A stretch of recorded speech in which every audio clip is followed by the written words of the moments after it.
Mais on ne vous lâche pas. Hein. Aujourd'hui, on va vous parler encore d'un sujet. Jésus disait que il a abordé relativement ce sujet avec ses disciples. Pourquoi relativement? Parce que c'est un sujet qui blesse, c'est un sujet qui chauffe, c'est un sujet qui touche à chacun. Amen. Et il parlait comme ça à ses disciples parce qu'il savait très bien que tant que ces hommes-là n'étaient pas en ce moment avec l'argent, il ne pouvait pas les faire avancer. Donc il en parlait. Donc on va vous parler de l'argent aujourd'hui.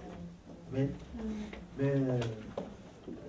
c'est plus Nicole qui va prendre la parole. Moi, je vais commencer par un chapitre qu'on a vu hier, mais le verset qui suivait.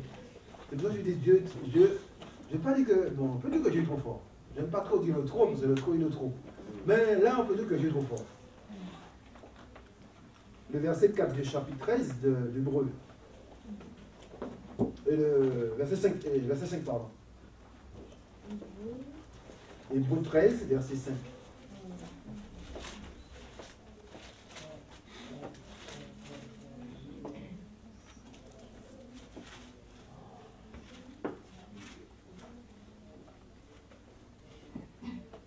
Amen. La Bible nous dit que ne vous livrez pas à l'amour de l'argent. Contentez-vous de ce que vous avez, car Dieu lui-même a dit, je ne te délaisserai point, je ne t'abandonnerai point. Amen.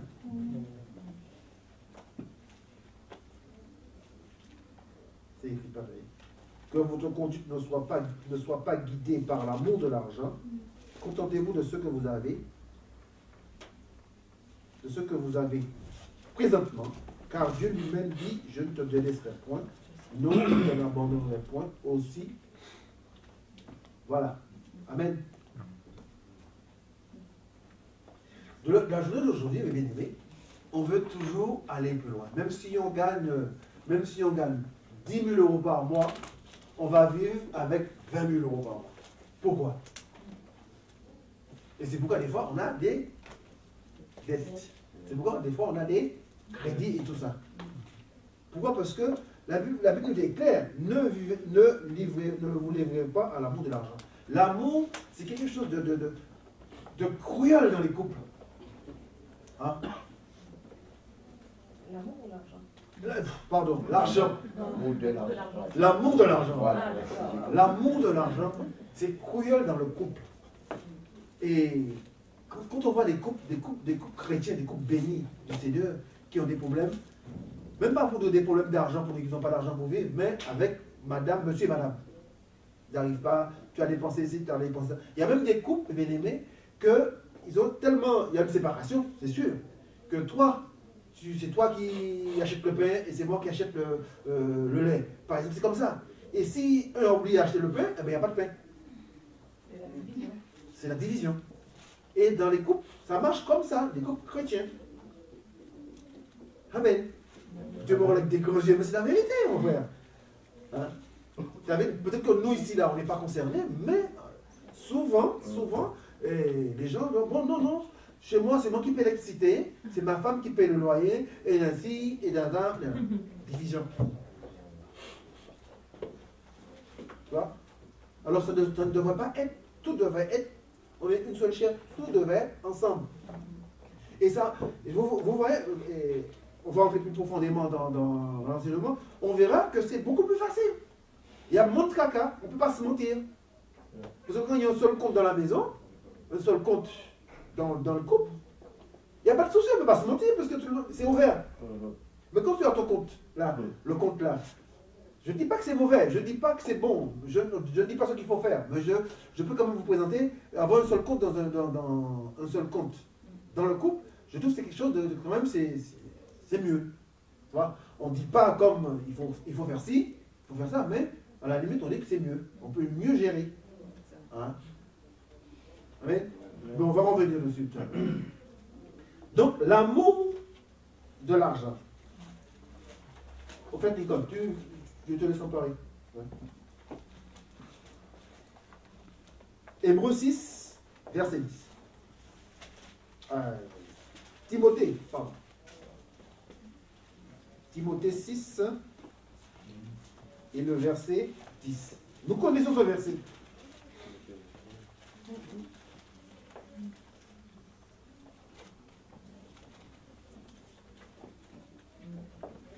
Car l'amour de l'argent est une racine de tous les maux. La racine. Des fois, on appelle ça des rejetons. La racine, tu peux couper un arbre, s'il y a toujours des racines, même si l'arbre ne pousse pas, parce que c'est déjà un gros tronc, mais il va y avoir des petits qui vont pousser à côté. Amen. Donc, l'argent, c'est la racine. Vous vous rendez compte? Car l'amour de l'argent est une racine de tout, est la racine de tous les maux. Et quelques-uns, en étant possédés, se sont égarés loin de la foi et se sont jetés eux-mêmes dans bien de tourments. Amen. Amen. Qui c'est parmi vous qui a du mal à gérer? Ça arrive? À gérer de l'argent. Parce que des fois, dans le couple, on dit comme c'est l'homme qui est le chef, c'est lui qui gère. C'est pas vrai. Pas forcément vrai. Et souvent, hein, quand c'est l'homme qui gère, il y a beaucoup de petits loupés. C'est pas que je mets la femme en avant, hein, non. Mais ça dépend. Mais voilà quoi. Mais dans ces cas-là, il faut, voilà. Voilà. Dans ces cas-là, il faut admettre, pas sa faiblesse, mais il faut admettre qu'on n'est pas trop bon là. Admettons que ta femme, elle est comment dirais-je, comptable. Elle a un métier comptable. Et toi, tu fais autre chose, même si tu gagnes plus. Mais la question n'est pas là. Mais si elle est comptable, c'est qu'elle peut mieux gérer. Ça ne veut pas dire qu'en étant comptable, elle ne peut pas être dépensière. Hein? Mais quelque part, elle peut même mieux gérer. Puis la façon dont vous vivez, le dialogue que vous aurez, comment dirais-je, le dialogue, vous parlez, vous discutez ensemble, eh bien, vous allez savoir que, voilà. Et puis surtout, je ne sais pas, vous femmes, dites-moi, si vous avez un mari qui est dépensier et puis il ne veut pas vous donner la bourse, et tu ne vas pas quand même accepter la catastrophe avec cet homme. Il faut lui dire d'arrêter. Surtout, on est chrétien, on a les armes, n'est-ce pas? Et s'il ne veut pas arrêter, en tout cas. Je pose la question pour vous. Merci. Je dis qu'on a les armes pour cela. On a les armes. Parce que au début, vous savez, ça de temps quand vous êtes marié, mais au début du mariage, il va y avoir des réglages. Tu vois? Il va y avoir des réglages. Mais il faut accepter. Il faut accepter les réglages. Si tu vois, je ne sais pas, si tu vois si ta femme qui gère mieux, par exemple, ben c'est pas une honte. C'est normal, c'est une grâce. Nous les hommes là, je vous dis, c'est une grâce d'avoir une femme intelligente. Là, les proverbes nous parlent hein, de ça. C'est une grâce. Il ne faut pas se plaindre.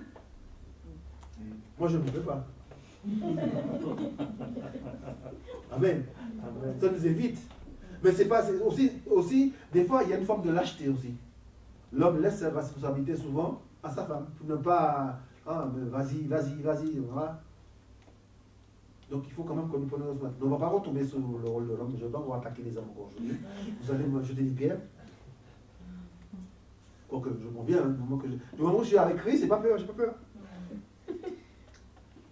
Voilà, donc, l'amour de l'argent, l'amour de l'argent, c'est quelque chose de terrible. Et la Bible nous dit, dans un verset, il dit que ce n'est pas tous ceux qui sont riches qui profitent justement de cet argent. Et souvent, les gens qui aiment le confort, qui aiment la richesse, ils vivent pas, ils ne profitent pas en fait. Tu deviens comment on appelle ça là, quand tu es allé fermer là? Ouais, avare.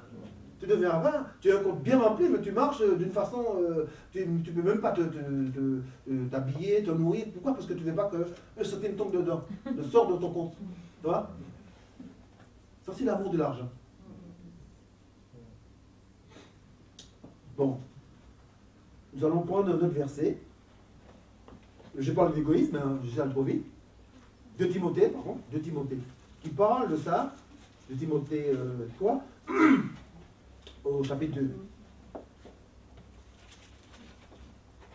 Moi, je vais lire depuis le début. Vous pouvez lire un peu, je ne sais pas qu'est-ce qui m'arrive, j'ai lu un peu mal. C'est chapitre 3. Oui. Sache que dans les derniers jours, il y aura des temps difficiles, car les Les hommes seront égoïstes, amis de l'argent, fanfarons, hautains, blasphémateurs, rebelles à leurs parents, ingrats, irreligieux. Amen. Quel verset? 1 et 2. Cherchez-le que le dernier temps, il y aura des temps difficiles. Voilà. L'apôtre Paul enseigne son Timothée pour lui dire que ces choses vont arriver. Mais vous savez qu'il y a des chrétiens qui disent que, bon, comme Dieu a dit ça va arriver, ça arrive. Tu vois, c'est un mauvais raisonnement. S'il est écrit ça va arriver, c'est sûr que ça va arriver. Mais notre travail maintenant, notre souci, c'est de prier pour que cela se passe plus ou moins bien. Tu vois? Comme c'est une prophétie, ça va arriver, c'est pas la peine de prier contre ça, parce que ça va arriver. Mais il ne faut pas te mettre dans la tête aussi. Bon, on a dit que je vais avoir tel, ça t'arrive, tu dis bon, tu vois, que c'est négatif. Non. Il faut éviter. Ça va arriver, mais on va prier pour que ça ne nous arrive pas. À nous déjà. Amen. Donc, quand les hommes seront égoïstes, amis de l'argent, forcément tu deviens égoïste. Et quand tu es égoïste dans ton couple, hein, si c'est la dame qui est égoïste, c'est monsieur égoïste, hein, c'est pas possible. Quelqu'un qui est égoïste, c'est quelqu'un qui vit pour tout seul, n'est-ce pas? Donc tu ne peux pas vivre pour ta femme, tu ne peux pas vivre pour ton mari. C'est pas compatible. Tu n'aimes personne, tu es égoïste. Égoïste, c'est quelqu'un qui vit tout seul. Et tu es marié. C'est un problème. Amen. Donc, si ça vous arrive, il faut prier et demander à Dieu qu'il nous délivre. À la limite, l'argent, de toute façon, l'argent a de la valeur que l'homme lui donne. Tout simplement. Amen. Bon, pour revenir, je parle de compte. Qui c'est qui est pour un compte commun ou un compte. J'attends. Commun. C'est facile à gérer, je pense. Commun. Comment? Ah. Pourquoi? Bah, nous, on a eu les deux et c'est plus facile à gérer d'avoir un compte commun. On sait ce qui reste à la fin. Une fois que les factures, le loyer sont retirés, on sait ce qui reste. Ça permet de, je sais pas, moi, des trucs tout bêtes, par exemple une réparation sur la voiture, on sait qu'on peut faire ou c'est plus facile à gérer que d'avoir deux comptes. On ne sait pas combien il reste sur l'un, combien il reste sur l'autre. Pour avoir eu les deux, franchement, il n'y a pas photo. Comment ils disent ça, les hommes politiques? C'est la clarté, comment ils disent ça? La transparence. Parce que de nos jours, vous savez, chrétiens, il y a des femmes qui ne savent pas combien leur mari touche, par exemple. Le salaire de leur mari. Vice-versa, nous avons des soucis pas possibles avec les allocations familiales, par exemple. Tu vois? Les choses n'arrivent pas à gérer. Et hier, la dernière fois, tu disais à Nicole, un homme qui travaille, qui s'occupe de rien, ça paye de sa femme. Sa femme, qu'est-ce qu'elle fait avec l'argent? Elle fait tout, mais sauf payer le loyer.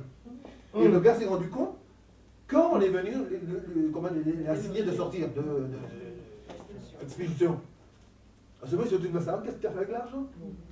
C'est pour ça qu'il faut, même si on n'est pas appelé à gérer, mais il faut savoir, il faut connaître, il faut, je ne sais pas, pour s'intéresser à tout, messieurs, tout dans la maison. Bon, je dis messieurs, parce que souvent je sais que les messieurs laissent souvent ces genres de choses aux femmes. Non! C'est à nous que Dieu a parlé. Mais le monde a tellement changé les choses, on croit que c'est normal. Non. Non. Un papa peut amener son enfant à l'école. Ce n'est pas forcément madame qui amène son enfant à l'école. Et souvent de nos jours, on voit même, le père ne connaît même pas le nom de la maîtresse, ne connaît même pas. Tu vois? Et le jour que monsieur décide d'emmener l'enfant à l'école, l'enfant même dit, papa, non, c'est pas vraiment l'école. L'année dernière, j'étais petit, maintenant c'est pas la suite grande. Il ne sait pas, c'est pas normal. C'est pas normal. Et une femme a besoin d'un homme qui la rassure. Je ne sais pas moi, vous avez déjà 2 enfants, vous avez un troisième, madame va à la maternité accoucher. Qui c'est qui va s'occuper des enfants? Toi, tu dois pouvoir occuper. Et ta femme, si elle sait que c'est son mari qui s'occupe des enfants, elle sera encore plus. elle va accoucher encore. Si elle devait faire un enfant, elle va faire deux, peut-être. Parce qu'elle est à l'aise. Elle sait, j'ai un homme qui s'occupe. J'ai un homme. La Bible dit que l'homme quittera ses parents, ben c'est un homme, c'est pas un adolescent. C'est rassurant. C'est rassurant. C'est important. Bon, vous allez encore dire que je tape sur les hommes? Non. Attention, hein, un homme qui fait tout chez lui, sa femme ne fait rien, cet homme-là, il faut qu'il passe à la divorce aussi. Non, il faut bien être équilibré. Hein. J'attaque un petit fort, un peu fort, parce que quand Nicole attaque les sœurs, bon, je dis rien, bon. Par contre, je ne vais pas attaquer les sœurs. Je suis quand même assez... Diplomate. Je sais pas, mais il ne faut pas aller quand même où Dieu ne nous envoie pas. Amen. Donc, l'argent peut nous emmener loin, loin, loin quand on voilà. Okay. Surtout quand on dépense l'argent qu'on n'en a pas. Alors, on est d'accord pour le compte commun, alors. C'est important. Très important. Ça, même si on peut avoir d'autres problèmes, d'autres sujets, d'autres machins, mais au moins que ça soit réglé. Parce que c'est ça qui fait beaucoup de division. Oui. C'est pas mon cas, mais j'entends que les gens disent qu'ils ont parfois le compte en commun. Et plus chacun son compte encore, en fait chacun son compte. Et le compte en commun, c'est pour que chacun mette en fait une somme, on va dire, équitable sur le compte en commun, qui va payer les factures, enfin tout ça. Et que chacun puisse aussi garder son compte, s'il veut faire un cadeau ou... vu comme ça, de ce process-là, alors. Vu comme tu nous les expliques, c'est comme si vous avez les comptes de compte, quoi. Hein? Parce que le compte commun, c'est les deux salaires sont liés dessus. Que vous aurez vos comptes à côté, c'est pas un problème, vous gérez comme vous voulez. Mais l'essentiel, c'est que c'est pour gérer l'argent. Que les deux salaires est viré sur le compte, au moins on ne peut pas tricher. Ouais, parce que c'est comme une gestion à deux vitesses, j'ai l'impression. Comme il y a la face cachée et... Voilà. C'est ça. Mais effectivement, c'est quand même bien d'avoir un petit compte. Si tu veux faire un cadeau à ton mari, qui peut pas savoir, tu veux pas qu'il sache le prix du cadeau, ou vice-versa. Pourquoi pas? Comment? Le livret A. Mais oui, on nous dit qu'il va t'augmenter, maintenant on l'a baissé à nouveau. Pardon. Je me suis enrhumé, pardon. Voilà. C'est bon, on passe? En parlant de ça, du voyage. Oui. C'est bon d'épargner? Mais pourquoi pas? Non, je pose des questions. Déjà épargner pour payer ses impôts. Ouais. Pour payer ses impôts, il faut épargner. Sauf si on est mensualisé. On mensualise. On mensualise. Mais est-ce que c'est biblique d'épargner, de mettre de côté? C'est pas écrit dans la Bible. Il y a un passage quand même qui dit qu'il ne faut pas amasser. Ne pas amasser, oui. En fait, il y a amassé et amassé. Oui. Je pense pas qu'on ait des gros milliardaires. Tu sais, la Bible nous dit que l'homme a beaucoup de projets, et ce sont les desseins de l'Éternel qui s'accomplissent. On peut avoir des projets. Par exemple, le Seigneur peut nous guider lors d'une intervention, lors de... Là, quoi. Le Seigneur peut nous guider. Mais je sais que je vais m'adresser aux hommes, aux femmes. Bon, je dois préparer quelque chose. Arriver devant, le Seigneur dit, non, tu vas faire autre chose. Mais tu vas écouter le Seigneur. Mais il faut qu'on soit toujours prêt. Hein? Disponible. Voilà. Parce que pour l'argent, on n'a pas forcément... On sait qu'on va parler de l'argent, mais on n'a pas forcément préparé quelque chose. Je sais que l'argent, c'est quelque chose que vous allez m'aider. Hein? C'est quelque chose que ça fait... On le dit aujourd'hui, parce que peut-être on est chrétien et on n'est pas dans des cas difficiles, on le dit en riant. Mais des fois, c'est des sujets qui fâchent. Hein? Ça nous est arrivé de faire des réunions de couple et de parler de ça, mais ça a fâché. Hein? Quand une soeur qui dit, un femme qui dit, oui, j'ai jamais vu les allocations familiales de...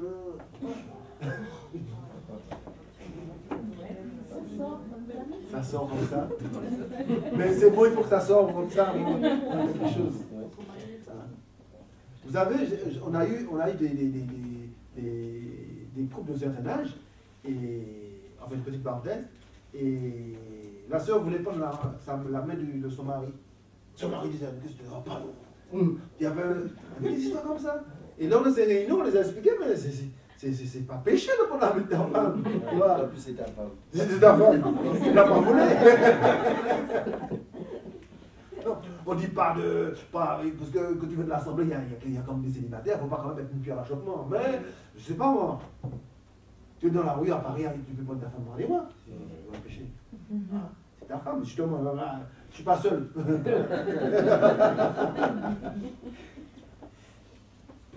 Voilà. On va revenir dessus, mais je voulais justement aller dans un petit problème plus à terre. Je voulais parler justement des gens qui ont qui sont difficiles à être généreux. Des gens qui n'arrivent pas à donner. Ça arrive, hein? Surtout avec le message de la dîme. On les oblige à donner, parce qu'ils donnaient, parce qu'on les oblige à donner. Et maintenant, on doit avoir Libre. on est libre. Et là, on voit ceux qui aiment Dieu et ceux qui n'aiment pas Dieu. Amen. Parce qu'on ne donne pas à un homme. Alors qu'avant, on nous obligeait à donner à un homme. Et on donnait. Hein? Prenons Matthieu, Matthieu 10. Donc, on va commencer par prendre Proverbe. Excusez-moi. Proverbe 21 au verset 13.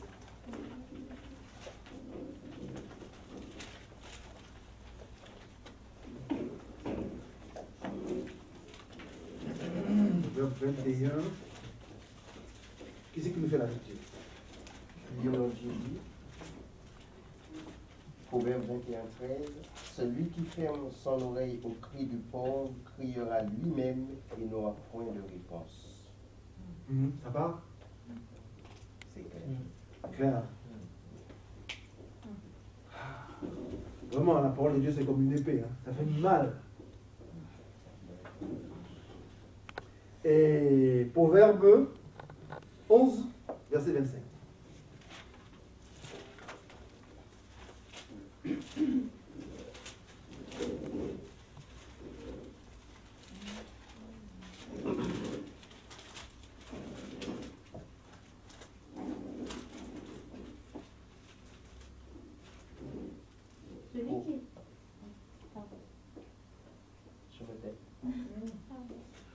Celui qui répand la bénédiction sera dans l'abondance et celui qui arrose sera lui-même arrosé.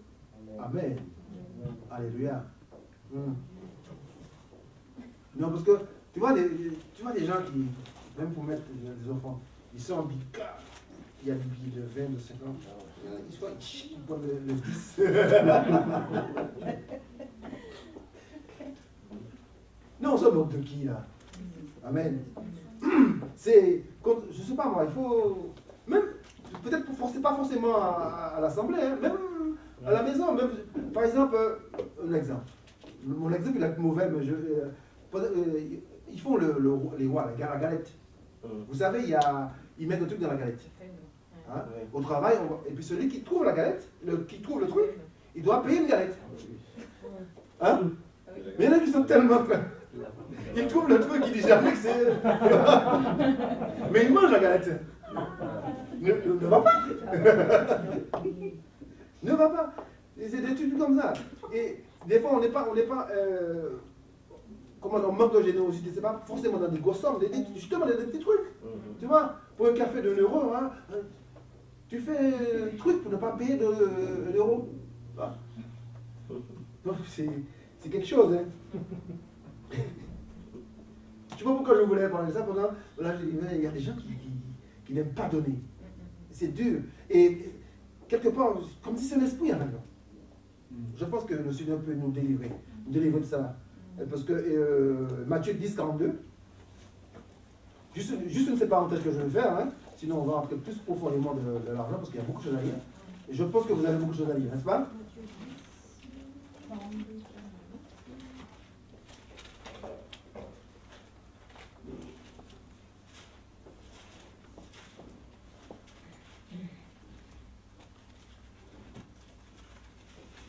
donnera seulement un verre d'eau froide à l'un de ses petits parce qu'il est mon disciple, je vous le dis en vérité, il ne perdra point sa récompense. Amen. Ouais, un peu.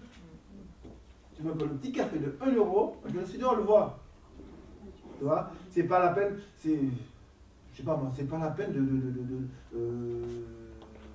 je sais pas, il y a des gens par exemple qui ne peuvent pas te donner 1 euro, mais qui peuvent te prêter, qui peuvent te donner, je sais pas moi, 100 euros pour faire une bêtise par exemple. Tu vois? Pour manger, tu ne peux pas me donner 1 euro, mais si je te dis pas de 100 euros pour aller aux courses, tu le prêtes. C'est bizarre, hein? C'est vrai. On sent qu'il y a quand même quelque chose derrière tout ça.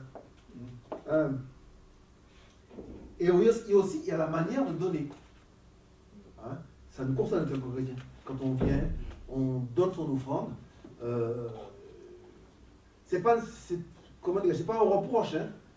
Bon, on vient, on sait qu'on va donner quelque chose pour le Seigneur. Bon, ne serait-ce que quand on donne ne serait-ce que pour payer l'électricité, c'est pour le Seigneur parce que cette salle nous sert d'enseignement. Cette salle nous sert beaucoup de choses spirituellement. Tu vois? Et puis il y a des gens qui croient qu'en donnant 20 euros, ils vont récolter 40.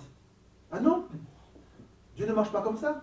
Parce que autant des Hébreux, tu vois, il faut comprendre aussi que les Hébreux, c'était des gens qui travaillaient, la plupart c'était des gens qui travaillaient la terre.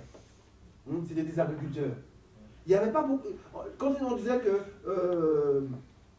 comment dirais-je, pour payer les gens, c'était pas forcément argent. Hein? C'était par des échanges. Quand on parle de la dîme, par exemple, la dîme, c'était pas forcément l'argent on appelle un papier. Tu vois, c'était des échanges. Et puis Dieu nous nourrit, Dieu nous paye quoi? En notre santé. Quand tu pries, tu n'es pas malade. Imaginez quand vous avez des enfants. Vous avez 5 enfants. Les 5 enfants, ils portent des lunettes. Un, il y a qui souffre de l'asthme. Un qui a ci, un qui a ça. Emmenez au médecin. Vous allez me comment ça va faire à la fin du mois. Amen. Et les médecins ne font pas de crédit. Hein. Et le Seigneur t'enlève tout ça. Tes 5 enfants, ils ont une vue impeccable. Hein? L'asthme, rien du tout. C'est comme ça que Dieu nous... La banque de Dieu, c'est quoi? C'est le ciel. Donc, faut faire confiance au Seigneur et puis le Seigneur nous délivre de tout ça. Alors que, quand on a compris ça, je dis tu vas dire, bon, je vais mettre l'argent pour payer l'électricité. C'est vrai, c'est pour payer l'électricité. Mais quelque part, tu as pris à cœur l'œuvre. C'est ça qui est important. Et quand on prend à cœur quelque chose, on le porte, on le fait. Comme Néhémie, il a eu à cœur de reconstruire la muraille. Tu vois? Et quand on a à cœur quelque chose, rien ne peut nous empêcher. Bon, tu t'attends, tu dois faire il faut faire je suis fatigué. Non. Tu sais, on est des gens importants. C'est-à-dire qu'il faut comprendre que dans l'œuvre, on est important, c'est-à-dire qu'il faut se dire, on peut se passer de nom, hein, mais il faut se dire que si je ne suis pas, ça va marcher. Tu vois? Il faut se dire ça. Donc il faut être toujours là, toujours présent. Il faut s'impliquer. Voilà. Merci. Et merci. Voilà. Et la manière de donner, nous allons lire Deutéronome 15. Deutéronome 15 au verset 10.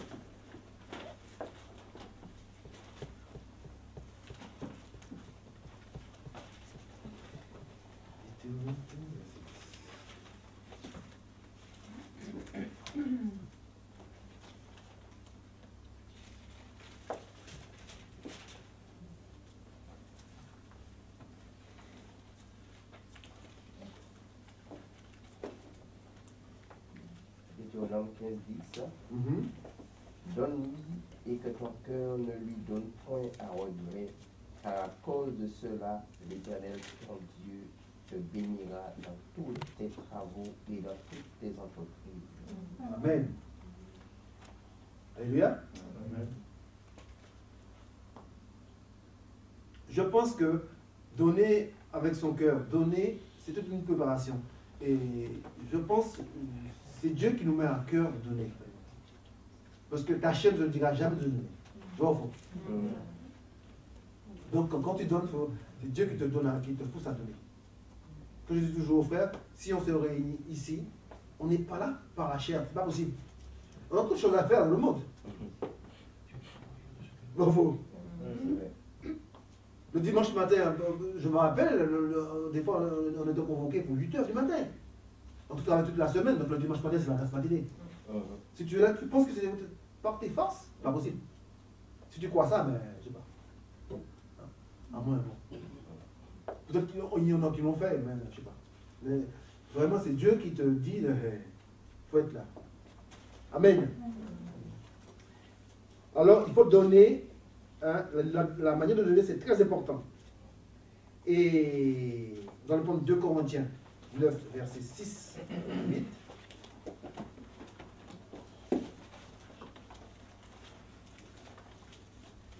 qui nous fait comprendre que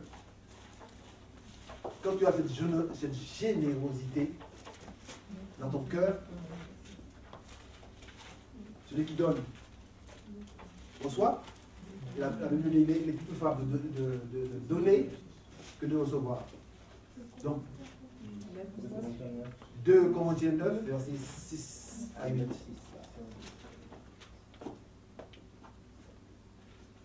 Sachez-le, celui qui sème peu moissonnera peu, et celui qui sème abondamment moissonnera abondamment.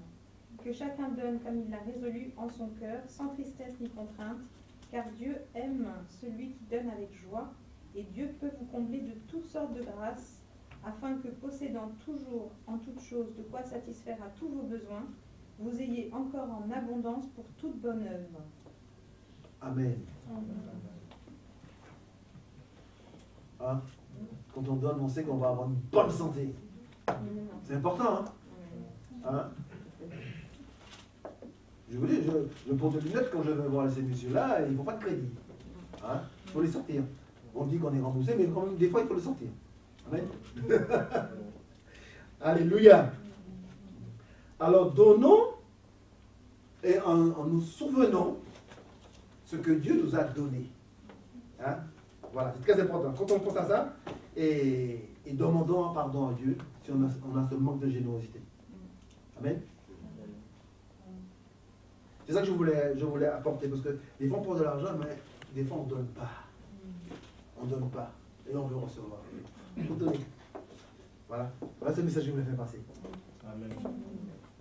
Et ça me fait penser aussi, la manière qu'on donne aussi, c'est pas de manière aussi à être vu des autres aussi. Oui.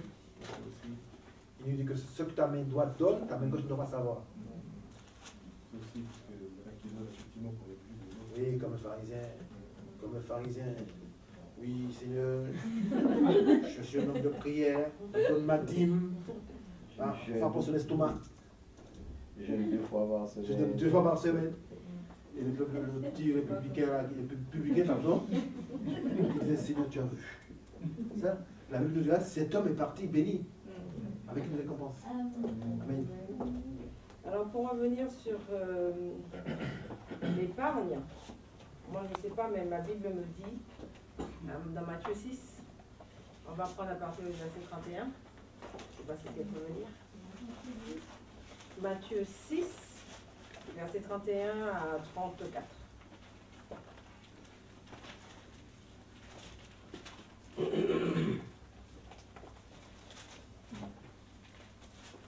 Quelqu'un peut lire?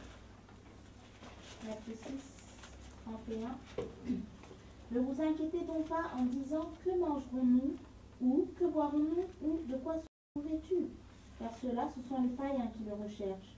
Or, votre Père Céleste sait que vous en avez besoin. Cherchez premièrement son royaume et sa justice, et tout cela vous sera donné par-dessus. Ne vous inquiétez donc pas du lendemain, car le lendemain s'inquiétera de lui-même. À chaque jour suffit sa peine. Ça c'est clair, d'accord.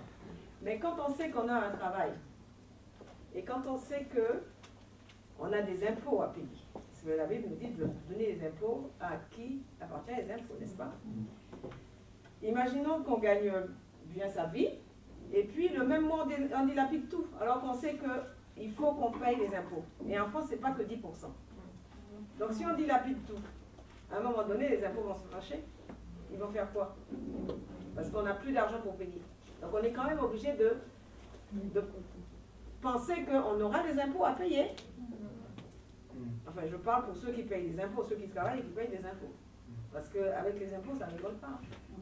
Ils bouclent le salaire, ils prennent soit le salaire directement, soit le compte en banque. Sans esclave. Directement sans esclave. Donc, il faut savoir ce que Dieu nous dit, mais on sait qu'on vit dans le monde et que dans le monde, il faut payer des impôts. Donc, moi, je pense que pas épargner pour payer les impôts, mais mettre un petit peu de côté pour payer les impôts quand ça arrive. Parce que ce n'est pas tout le monde qui est mensualisé. Il y a des gens qui ne savent pas encore gérer ça. Donc, les impôts sont méchants. Et donc, je ne vais pas dire que tu es contre, mais et pour le reste, non, en fait, on n'épargne pas. Après, l'épargne en elle-même.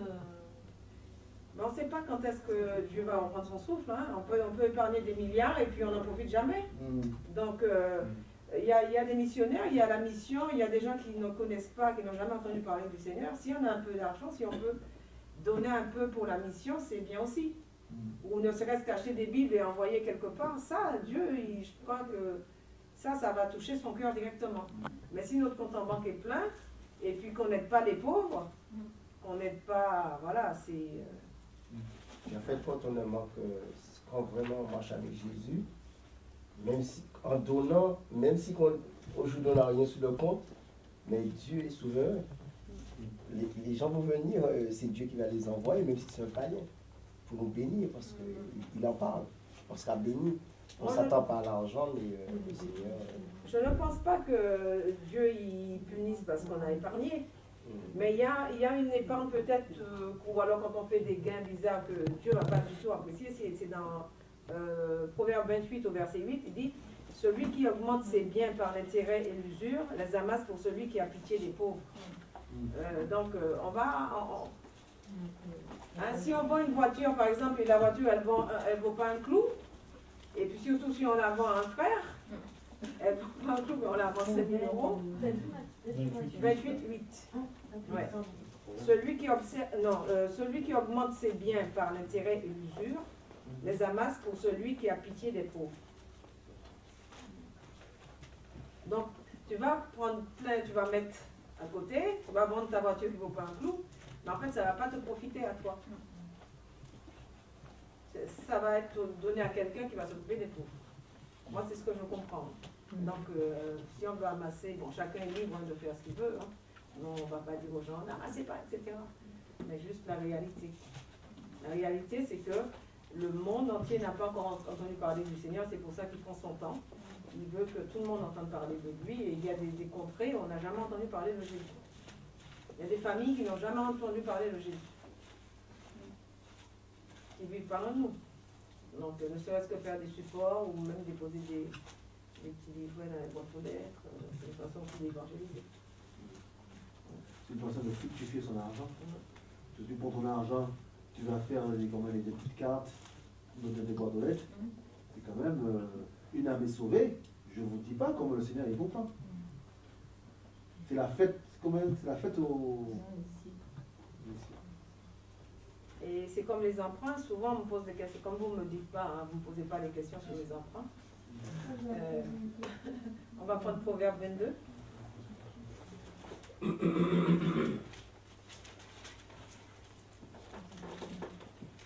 Verset 7. Non, 22, 7.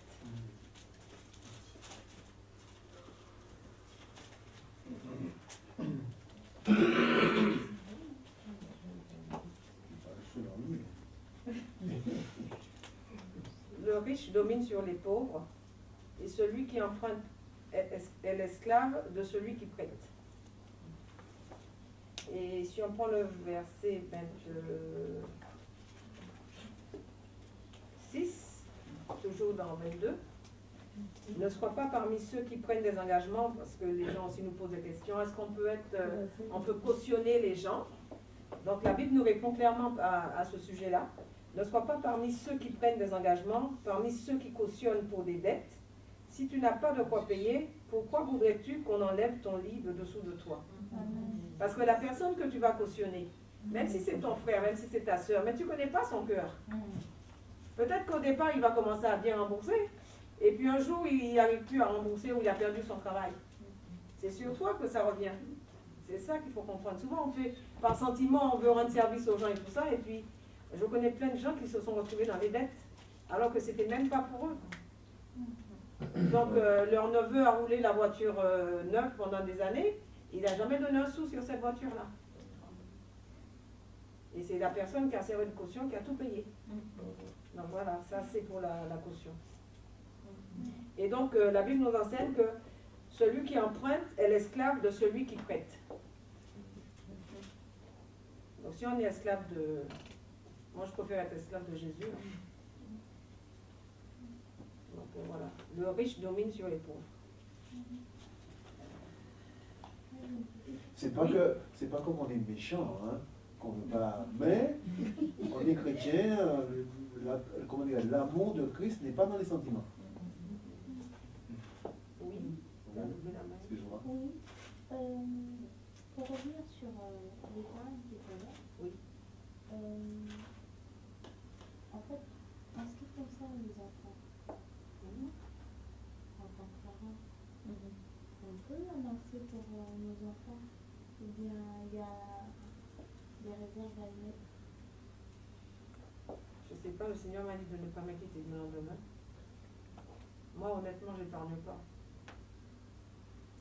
De toute façon, avec la crise, on n'a pas d'épargne. Et je crois que c'est fait exprès la crise. C'est pour que les chrétiens y prennent conscience aussi. Mais c'est l'épargne aussi, c'est l'épargne que tu penses aussi, ça peut être une épargne spirituelle pour nos enfants. C'est-à-dire C'est-à-dire que on met de côté, spirituellement, on va mettre de côté tout ce qui est en relation avec Dieu en fait, leur transmettre tout ça. oui, ça c'est bien. Non mais c'est ça. Oui, ça c'est bien. Ça, on leur donne un héritage. Voilà, c'est ça. Oui, voilà. Un héritage qui ne peut ni se faner, ni se flétrir, ni se corrompre. Voilà. C'est l'héritage que tu reçois du Seigneur. Tu donnes ce que tu as. Mais elle parlait d'autre chose. Parce que, Ah, mais j'ai bien entendu. parce que en fait, dans la pratique, la verset qui en parle, le contexte n'est pas le même.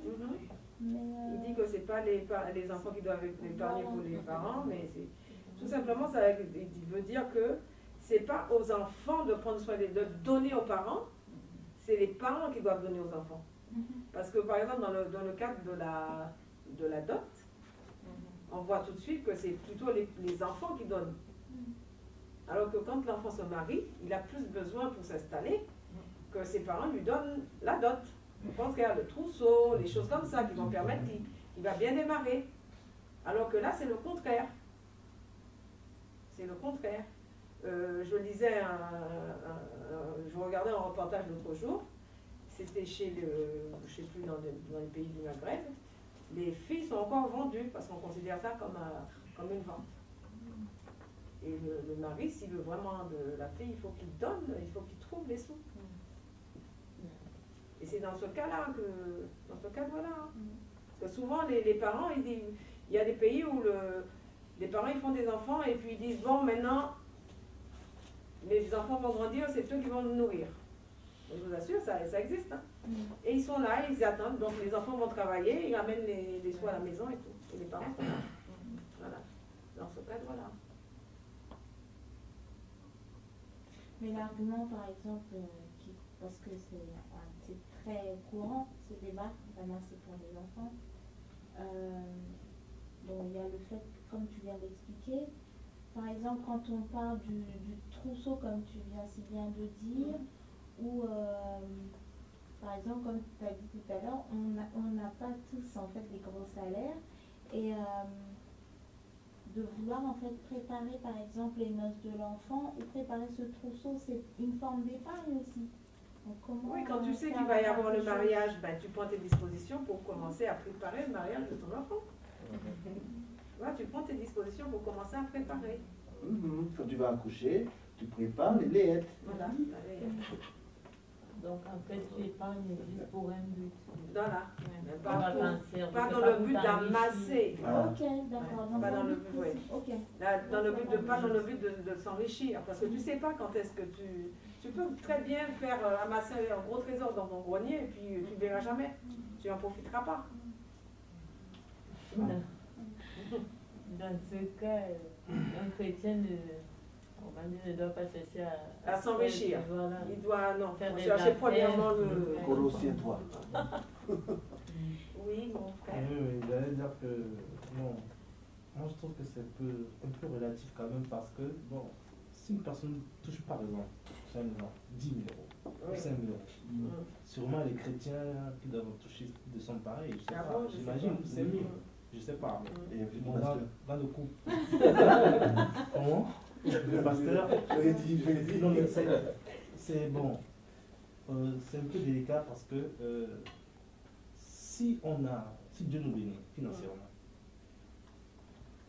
forcément, forcément, Ouais, on va pas tout dilapider. Voilà. Voilà, tu Bon, aides maintenant, en ton tant prochain. qu'enfant de Dieu, Oui. c'est sûr et certain que vas aider ton on doit prochain. aider Voilà. le prochain. Ouais. Bon, et il y a aussi d'autres assemblées, nous peut-être qu'on a de la chance où on se trouve, mais il y a aussi d'autres assemblées où on sait que l'argent qu'on donne, on sait pour y va. Oui. Ça existe d'autres chrétiens, hein, bon, Mhm. ils ont pas, peut-être pas cette, ils sont dans des assemblées où Ouais. leur argent, ils ne savent pas ce qu'on en fait, Mhm. en général. Donc, en tant qu'enfant de Dieu, on sait qu'on doit donner. Bon, voilà, Dieu peut nous mettre à cœur, il y a plein de projets pour aider, quoi. Mhm. Dieu peut nous mettre à cœur d'aider le voisin chez nous, je sais pas moi, le sans-papier ou le mendiant. La veuve et l'orphelin dans ton Voilà. assemblée. Mais est-ce que si, c'est juste un exemple, Mhm. si on gagne par exemple 5 000 euros, est-ce que à la fin du mois, il faut nécessairement... Non, c'est pas ce qu'on a dit. Attention. Faut De pas toute être façon, si insensible. tu gagnes 5 000 euros, tu vas payer à peu près, je dis en gros, au moins 2 500 euros d'impôts dessus. Si c'est pas plus, parce que c'est par tranche, les impôts. Donc déjà là, tu es obligé d'en perdre. Les 5 000 euros, ce ne seront pas à toi. C'est pas comme en Angleterre ou en Allemagne où les impôts sont pris directement sur le salaire. Là, c'est toi qui dois savoir que tu vas payer les impôts, tu dois mettre de côté pour payer tes impôts. Parce que si tu ne payes pas tes impôts, ils te prennent ta voiture, ton appartement, enfin tout ce que tu as. Ton salaire. Tout. Donc tu es obligé de mettre de côté pour payer tes impôts. Mais si tu gagnes 5 000 par mois, dis-toi bien que dans les 5 000, tu payes au moins 2 500. Donc il te reste 2 500 pour toi. Donc il faut payer ton loyer, l'électricité, envoyer tes enfants à l'école. Il ne va pas te rester grand-chose à la fin du mois. Il va te rester juste pour attendre le prochain salaire. Tu vois? Bon, imagine que tu gagnes 5 000 euros, mais tu t'arranges pour ne pas payer d'impôts. Là déjà, c'est de la triche ou c'est du vol, je ne sais pas. Mais, en fait, plus tu touches un gros salaire et plus tu dépenses. Ça, c'est relatif. Plus tu touches des sous et plus tu en dépenses. Tu vas vouloir faire du cheval, tu vas vouloir envoyer ton fils faire, je ne sais pas, oui, à l'internat, tout ça. Donc, plus tu as des sous et plus tu en dépenses. Tu vois? Donc, pour nous, les communs des mortels, les chrétiens comme nous sommes, on n'est pas habitués à toucher des gros salaires. Hein? 5 000 euros par mois, oui, ça serait bien. Mais il faudrait qu'on fasse comme les premiers chrétiens. Les premiers chrétiens, ils mettaient tout à disposition. C'est-à-dire qu'il n'y avait pas d'indigents au milieu d'eux. Et en fait, ça plaisait tellement aux gens, les gens qui habitaient autour, ça les a incités à venir voir comment ça se passait. Pourquoi il y avait un tel amour? Comment ça se fait qu'il n'y avait pas de mendiants? Parce que l'avocat qui touchait beaucoup d'argent, il mettait de côté. Le médecin, en fait, et personne ne mourait de faim. Il aurait fallu que nous soyons comme ça. Il aurait fallu que nous redevenions comme ça. Comme l'église primitive. Tu vois? Alors que le chrétien qui va gagner beaucoup d'argent maintenant, son argent c'est pour lui. Il va changer sa voiture tous les 6 mois. Tu vois? Il va partir en croisière. Il va oublier les autres chrétiens parce que Dieu, il dit, Dieu m'a béni. Là, il faudrait vraiment qu'on prenne modèle sur les premiers chrétiens. Là, oui, là, je dis oui. Parce qu'eux, ils n'épargnaient pas. Hein. Tout ce qu'ils gagnaient, déposé là. Et tout le monde en profitait. Il n'y avait pas d'indigents, les veuves, les orphelins, ça ne mourrait pas de faim. Et il y avait un tel amour que tous les autres qui étaient là, autour, ils avaient envie de savoir, mais comment ça se passe? Mais pourquoi ces gens-là, ils s'aiment autant? Et ils sont venus, ils ont été touchés, ils sont restés aussi. Ils ont commencé à apporter leur part aussi. Et c'est ça qui nous manque ici maintenant. On y est très loin. On y est très loin. Donc il faut vraiment que Dieu nous fasse grâce, qu'on comprenne. Parce que c'était merveilleux à cette époque-là. Et c'est aussi un peu de tous les pasteurs qui ont... Voilà. Et les pasteurs, ils veulent gagner 10 000 euros. Oui. Et donc, les crédits, les emprunts, là, c'est pas bien. Ben, un crédit, on appelle... En fait, un crédit, on appelle un autre. Tu vas faire un crédit pour... Enfin, moi, je ne dis pas aux gens de ne pas faire le crédit. Hein. Parce qu'avec la société... Oui, d'accord, mais justement, c'est un piège. On se laisse piéger facilement, trop facilement. Les gens, tu vas recevoir plein de prospectus dans ta boîte aux lettres, des enveloppes à ton nom et tout. Et en plus, il faut déchirer tout ça parce que bon, ils mettent tes coordonnées dessus. Il y a ton adresse, ton nom, tout ça. Donc tu déchires tout en petit et tu jettes à la poubelle. Moi, je vous dis que la solution, c'est de renvoyer à la société, sans ouvrir, l'enveloppe. Mais ça, c'est le... En fait, ça attire les gens. Ah oui, mais vous pouvez acheter la télé, mais vous allez la payer que dans 3 mois. Paf, tu t'achètes une. Moi, je dis qu'en tant qu'enfant de Dieu, on doit comprendre ça et ne pas tomber dans ce piège. Tu veux parler, Guylaine? Non. Non, mais je veux revenir sur le crédit concernant la maison. Oui. Ou l'appartement. C'est ma pensée. Hein. Je me dis, vu les loyers qu'on paye, si une personne a la possibilité d'acheter sa région même. Oui, parce qu'à la fin, au bout du compte, il a quelque chose à lui. Alors que quand il paye son loyer, c'est perdu. Ouais. Mais chacun fait comme il veut. Moi, franchement, je ne vais pas vous dire, ne faites pas, c'est pas bon. Chacun fait comme il veut. Mais il faut juste savoir ce que ça... Voilà. Après, des fois, un mois, tu ne peux pas payer ta traite de maison, ben, tu ne dors plus. Voilà. Donc c'est juste pour éviter les inquiétudes. Mais je pense que c'est bien. Hein? Ouais, mais le loyer, tu sais qu'il n'est pas à toi, donc tu sais que tu es obligé de payer. Tu sais, le loyer, c'est comme si c'est un crédit indéfini, infini. Toute ta vie, tu payes. Tu vois? C'est quelque part. Ouais. Il y a la alors que location une maison, vente. tu vas payer un crédit, à un moment, ça va finir. Oui, Ça va la s'arrêter. location vente, tu payes comme un loyer, à la fin, c'est à toi. C'est comme si tu payes le loyer, mais la maison vient après, tu ne vas pas faire le crédit. C'est que tu paies comme le loyer, et à la fin, oui, location vente. C'est une bonne technique pour nous. Et c'est ce que j'ai compris quand le frère parlait, j'ai compris à peu près ça. à location vente, c'est comme Oui, le loyer. oui. Regardez. Ça, c'est une bonne technique pour nos chrétiens. Regardez. Ouais. On paye une maison en combien de temps 20 ans. Maintenant, comme c'est tellement cher, ils ont mis 30 ans. Mais des fois, tu peux rester dans un loyer toute ta vie. 70 ans, tu payes 600 euros. Et Donc, elle vous est à savez, toi à la fin. il vaut mieux rester 30 ans et payer 600 euros. Mais c'est à toi. Voilà. Mais bon, il faut savoir, il faut avoir les reins solides, parce que si on n'a pas les reins solides, nous n'allons pas nous mettre sous les dettes, parce qu'après, nous ne dormons plus. Oui? Ensuite, une autre question? C'est bon? Donc, tout ce qui est bourse, les obligations, actions, tout ça, parce qu'il y en a dans certains groupes. Ouais. Ce sont des actions, obligations. Bon, ça dépend des Moi, travail. Moi, je connais rien à ça, donc je ne sais pas. Jamais essayé de comprendre. Ouais, ben, de toute façon, c'est spéculatif. Hein. Ouais.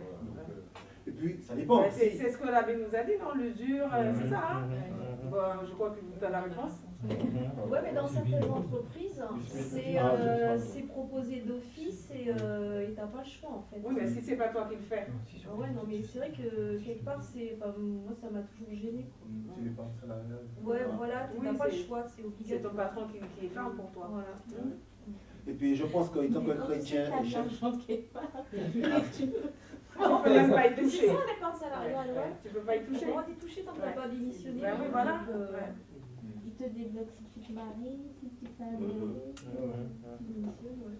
et puis nous avons besoin de chrétiens chefs d'entreprise. C'est important. On est bien, justement. Hein? Non, non, moi j'ai eu une épargne salariale, mais quand on me l'a donné, j'ai acheté un piano.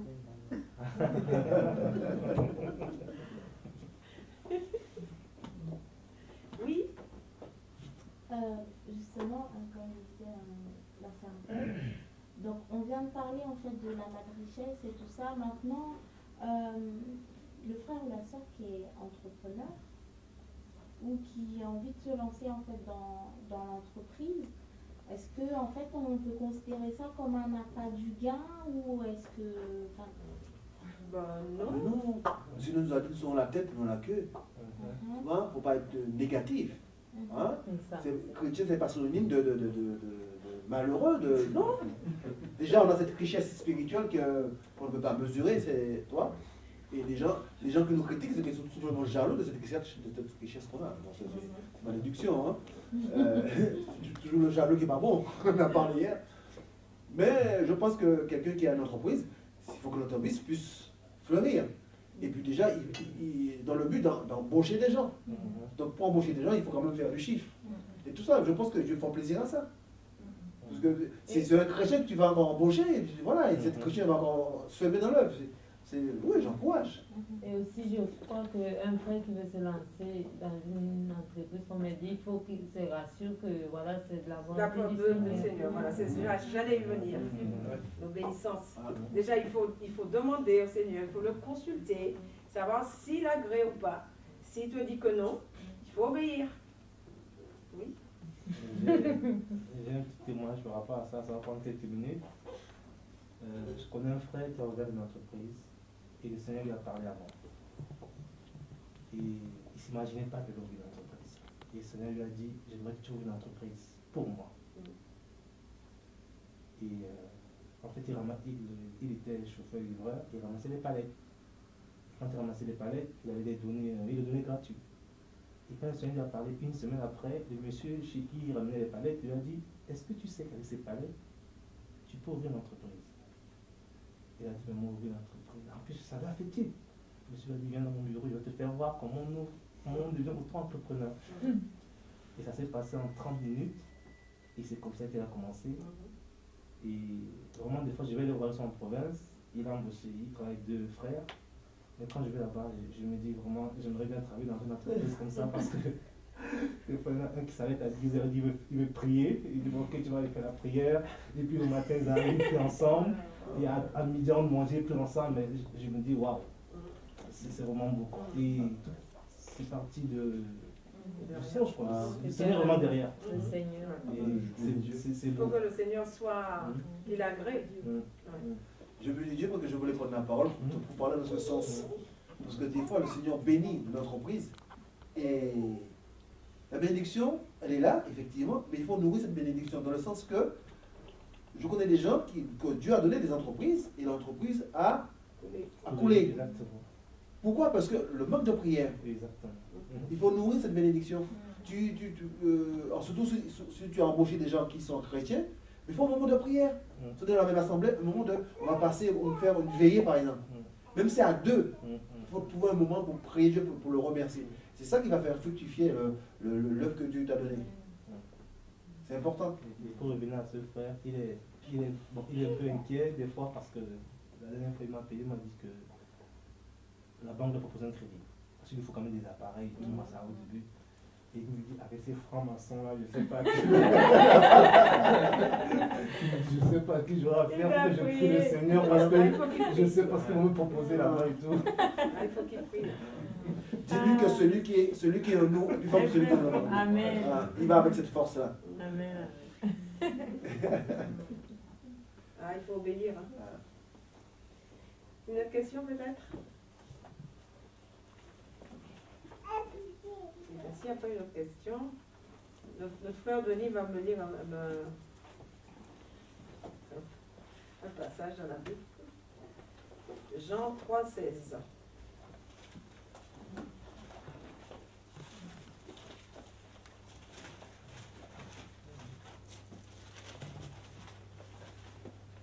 Jean 3,16. Car Dieu a tant aimé le monde qu'il a donné son Fils unique afin que quiconque croit en lui ne périsse point, mais qu'il ait la vie éternelle. Non, pas Jean, Genèse. Ah, Genèse. Moi, je connais Jean. Mais il est aussi celui-là. Mais j'aurais venir après.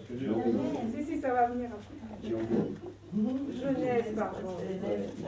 Genèse 3:16. Genèse 3:16. Il dit à la femme, j'augmenterai la souffrance de tes grossesses. Tu enfanteras avec douleur et tes désirs se porteront vers ton mari, mais il dominera sur toi. Amen. Eh ben, c'est enrichissant, non? C'est très riche, hein, ce verset-là. Non? Ouais. Qu'est-ce que vous en pensez? Qui a quelque chose à dire par rapport à ce verset? Qu'est-ce qui vous a frappé le plus? Soyez pas timide. On est entre nous, on est en famille. Je l'avais coché pour vous aujourd'hui. Hein. C'est vrai, hein, ce verset. Oui. Je vais poser la question sur ce verset aujourd'hui. Je l'ai coché là. Que Dieu soit béni. Je savais qu'on en parle. Oui. Moi, ce qui m'a toujours frappé dans ce passage, pas la partie B, hein, parce que bon, comme le Seigneur m'a fait grâce, alors bon, je peux m'occuper un peu des trucs de la maison. Je ne sais pas pour dominer sur les gens. Mais David, l'ancienne alliance, il y a beaucoup de choses qu'on le prend maintenant spirituellement. Comme par exemple les guerres d'Israël, tout. Spirituellement, bon, il y a la guerre, les démons, on n'a pas du tout clasher le sang. Et ce passage-là m'a toujours fait réfléchir. Ah, Dieu a parlé. Là, c'est pas dans le sens spirituel, parce que la femme, elle souffre quand même jusqu'à présent. Là, c'est pas spirituel. Il y a des choses. J'augmenterai, et quand j'entends des femmes qui font souffrir leurs enfants ou qui tuent leurs enfants, je me pose des questions, mais elles n'ont pas souffert alors. Parce que quand tu tues ton enfant, bon, c'est parce que Dieu n'a pas menti, parce qu'il dit j'augmenterai. Et c'est à cause du péché. Alors qu'est-ce qu'on doit... Bon, les femmes sont mieux à répondre, je dirais. Quelqu'un d'autre? Je peux que les femmes parlent. Peut-être parce que d'autres ne souffrent pas, il y a là tellement de techniques de nos jours, des raccourcis que les femmes prennent et tout. Moi, ce verset m'a toujours plu. Et c'est pourquoi quand j'allais accoucher, moi, les sages-femmes étaient toutes étonnées parce que je disais pas de péridurale, je veux rien. Et je faisais que dire Jésus.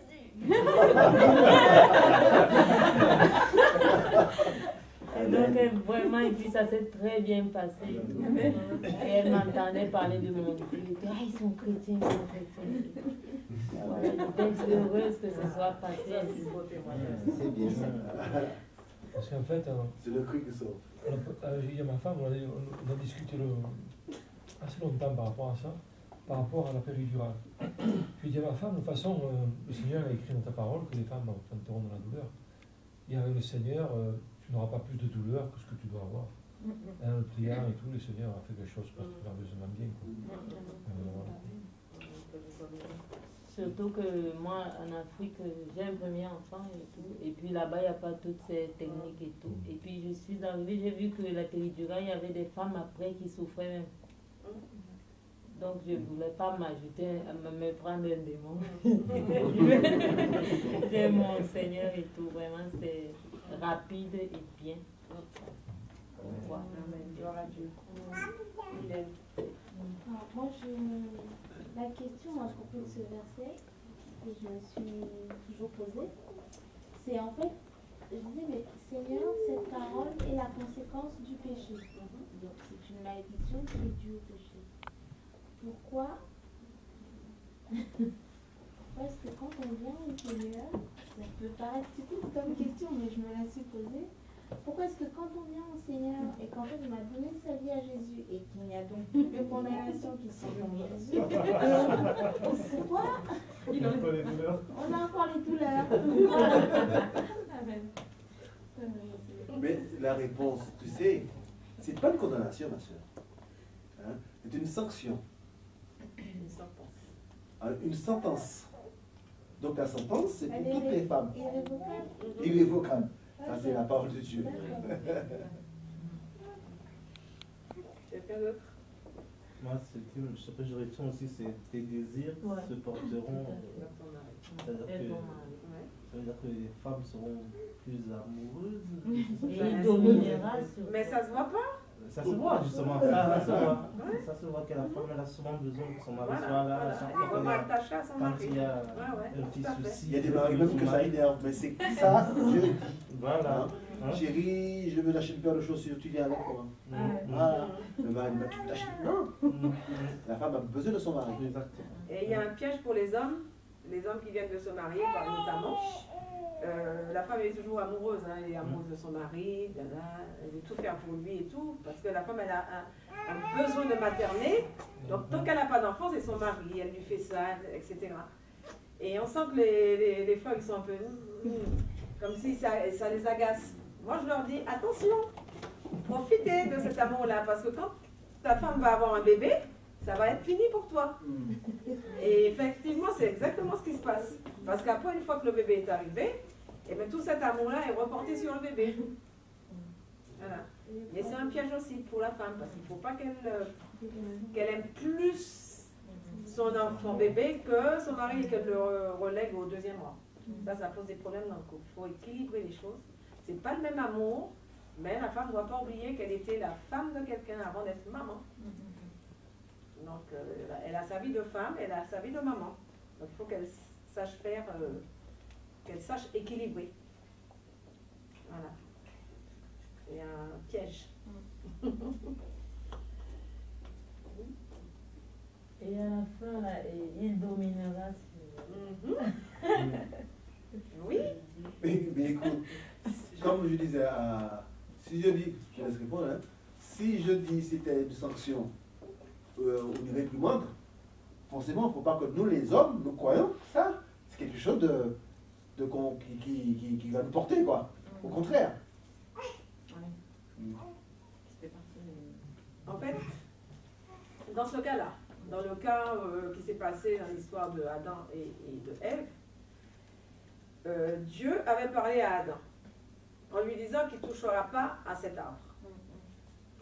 On peut imaginer que, étant donné que c'était Ève, c'est sa femme, ils étaient tout seuls, ils étaient les deux à se parler, on peut imaginer qu'il lui en a parlé. Et au moment où ça s'est passé, est-ce que Ève, elle a désobéi. Elle a désobéi, Ève, tout simplement. Donc et en faisant manger le fruit à son mari, c'est elle qui a dominé sur lui. C'est elle qui l'a géré et pas le contraire. Donc Dieu a rétabli les choses. Et c'est pour ça que jusqu'à maintenant, il faut qu'on comprenne qu'on n'a pas à dominer sur notre mari. Parce qu'elle l'a, je ne veux pas dire qu'elle l'a obligé, mais en lui donnant à manger ça, c'est comme si elle l'avait dominé. Elle a pris la place. Amen. Oui, sur les lots. Non,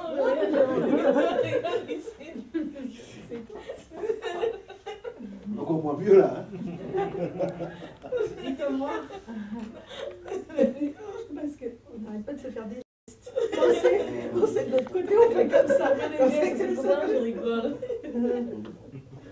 Dieu est bon, non? Hein? Le Seigneur nous ouvre les yeux quand même, hein? Il nous enseigne. Hein? Alors souvent on dit, ouais, mais pourquoi Dieu a dit ça? Pourquoi?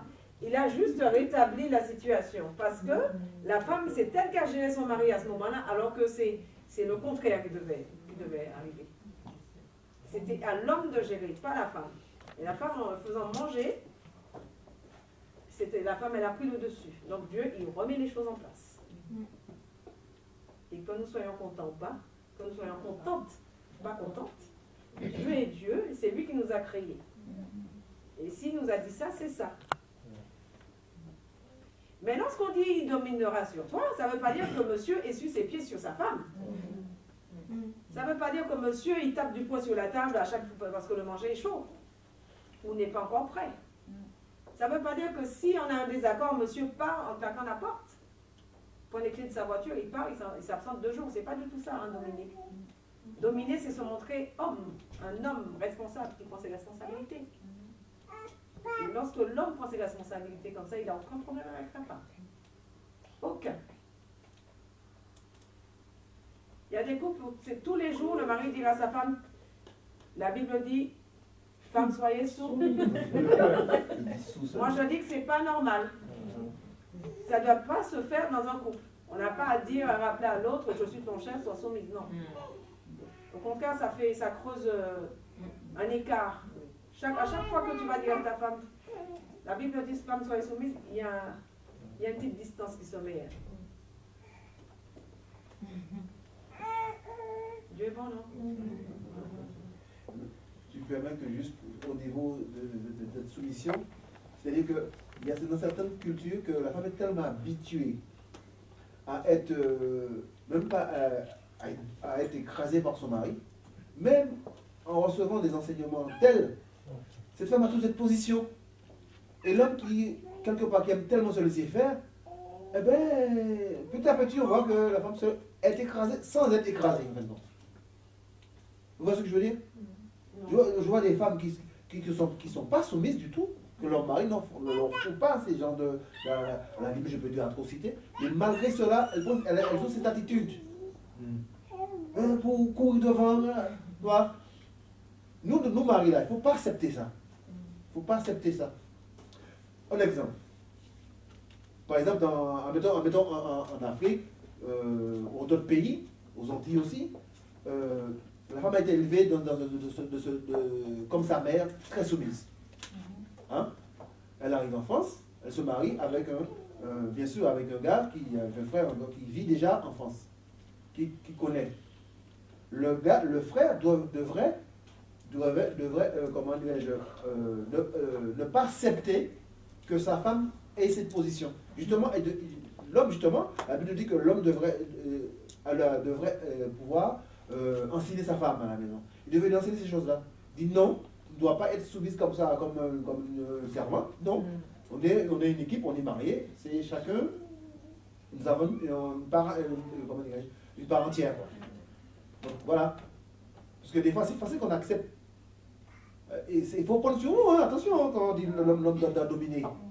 Parce que, je sais pas moi, il y a un frère qui me disait que les hommes aiment bien que certaines fois, même la femme, elle prend même un truc pour enlever les trucs dans les dents du mari qu'elle a fait de manger. Tu vois? Est-ce que toi, étant que tu vas accepter que ta femme te fasse ça? Non. C'est pas possible.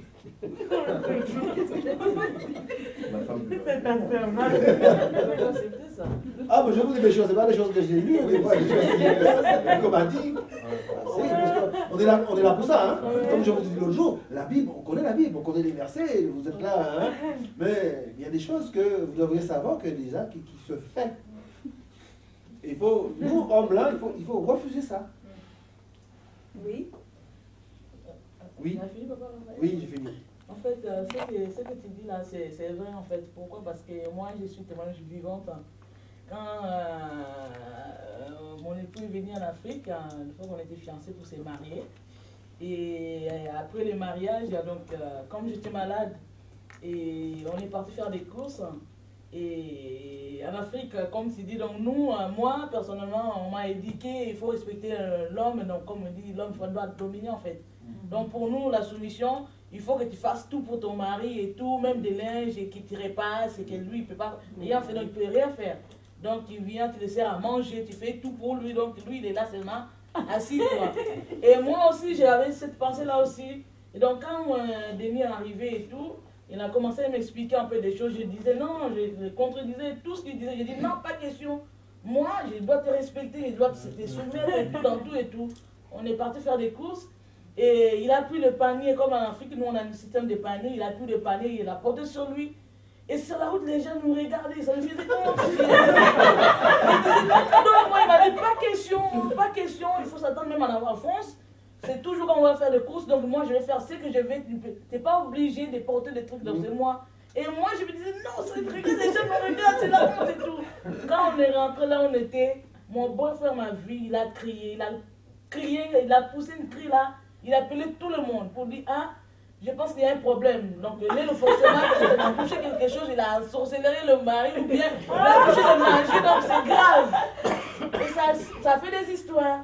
Et le lendemain, là, on était chez nos témoins, en fait, Et Denis, là, il m'a dit, bon, comme tu te sens pas bien, j'ai ramené des savons sans frotter, en fait. Il a trempé le linge et tout. Et il avait... Ça, en plus, ça aggravé, c'était pire. D'aller porter des courses, c'est mieux quand même, mais vraiment là, c'était autre chose. Je disais, ah là là là, Lilo, ça là, c'est que tu es parti toucher quelque chose sur la sorcellerie, ou bien quelque chose, ou bien de manger pour envoûter cet homme, parce que c'est pas normal. Et bon, justement, vraiment, même les enseignements comme ça nous aide aussi. Et vraiment, par la grâce de Dieu, je bénis le Seigneur parce qu'il m'a fait comme il m'a fait asseoir pour me dire, écoute-moi bien. C'est pas parce que je viens en France, je suis parisien, il faut que tu es esclave de moi, de me faire tout. Non. Déjà, tu n'es pas bien, tu es malade. Et moi, je suis obligée de s'occuper de toi. J'ai dit, non, même si je suis malade, moi, je ne me dis pas question. Ça a pris du temps parce que même moi, je me culpabilisais par rapport à ça. Je me disais, waouh, je suis malade, je ne pouvais même pas faire d'argent pour mon mari et tout. En plus, on vient de se marier et tout. Et ça me faisait de la peine et tout. Ok, je me faisais mal, ça s'est rendu compte en fait.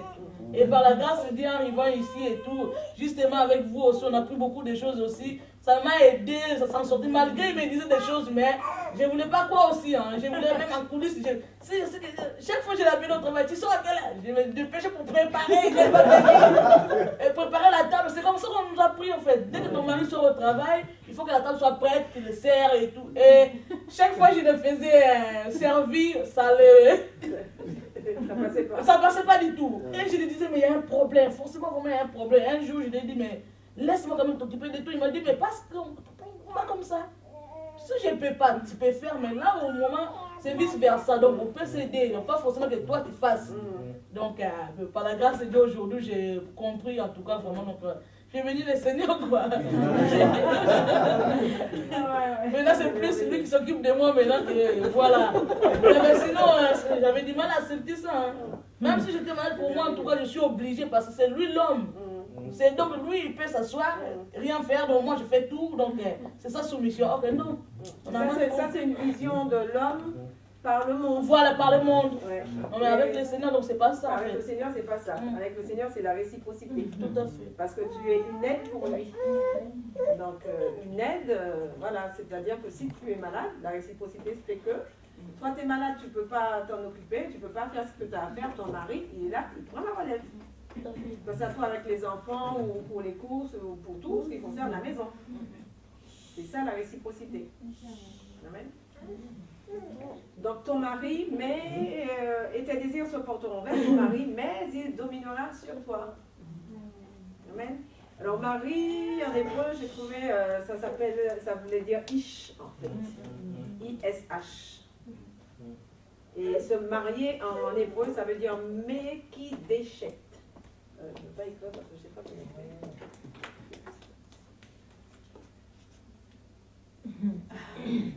Je ne vais pas me tromper.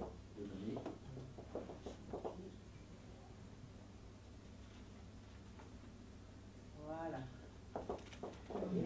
Moi, en fait, quand je trouve que dominer, c'est comme si le Seigneur dirait à l'homme, tu t'occuperas de ta femme, tout simplement.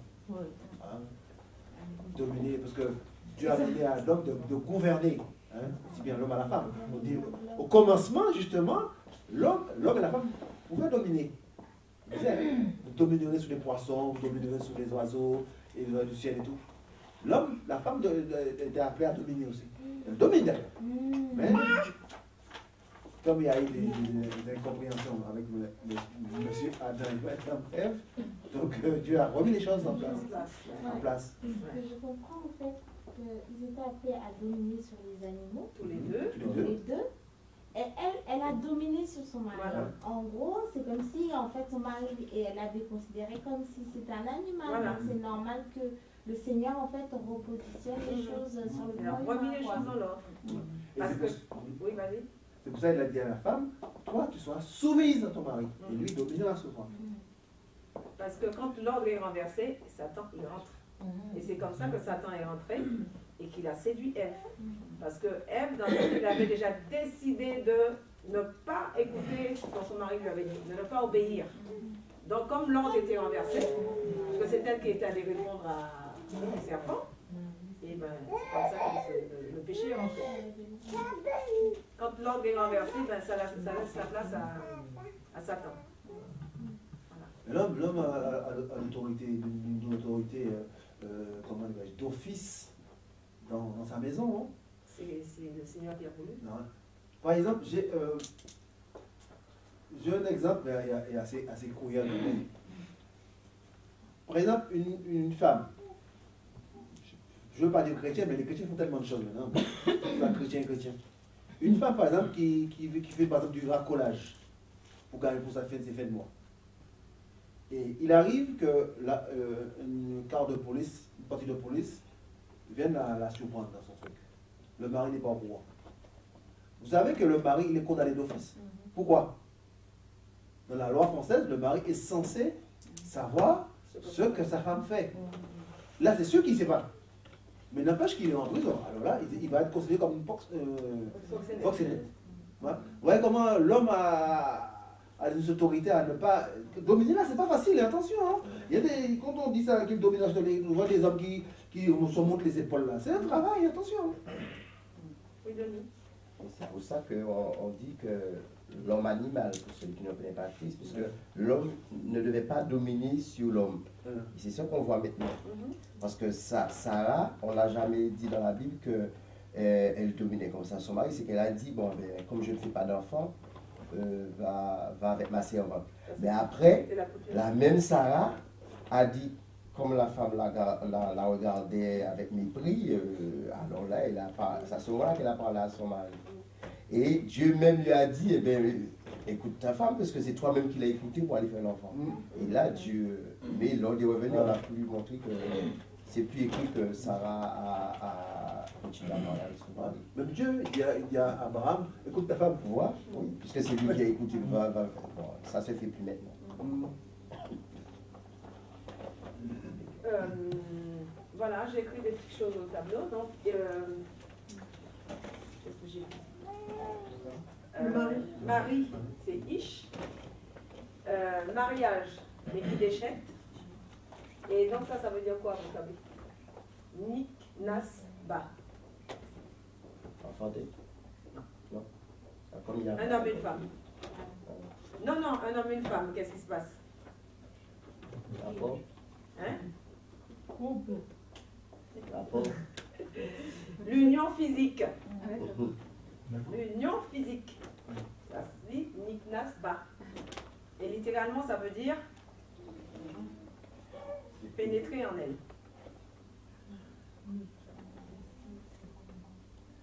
Et après, j'ai l'enfant, c'est pour ça que j'ai dit bah, Niknas c'est pas Ba. loin. Parce que l'enfant vient après. Merci. En hébreu, hein. Hébreu. Je ne sais pas pourquoi c'est celui-là qui est venu, mais bon, Dieu, c'est. Qu'est-ce que tu as dit? L'enfant vient après. Parce que comme j'ai vu bah, c'est pour ça que ça va. Vous avez vu un peu l'hébreu, à quoi ça ressemble? Voilà. Voilà. Et c'est pour ça que, dans ce contexte-là, ben, la femme, elle sera toujours soumise.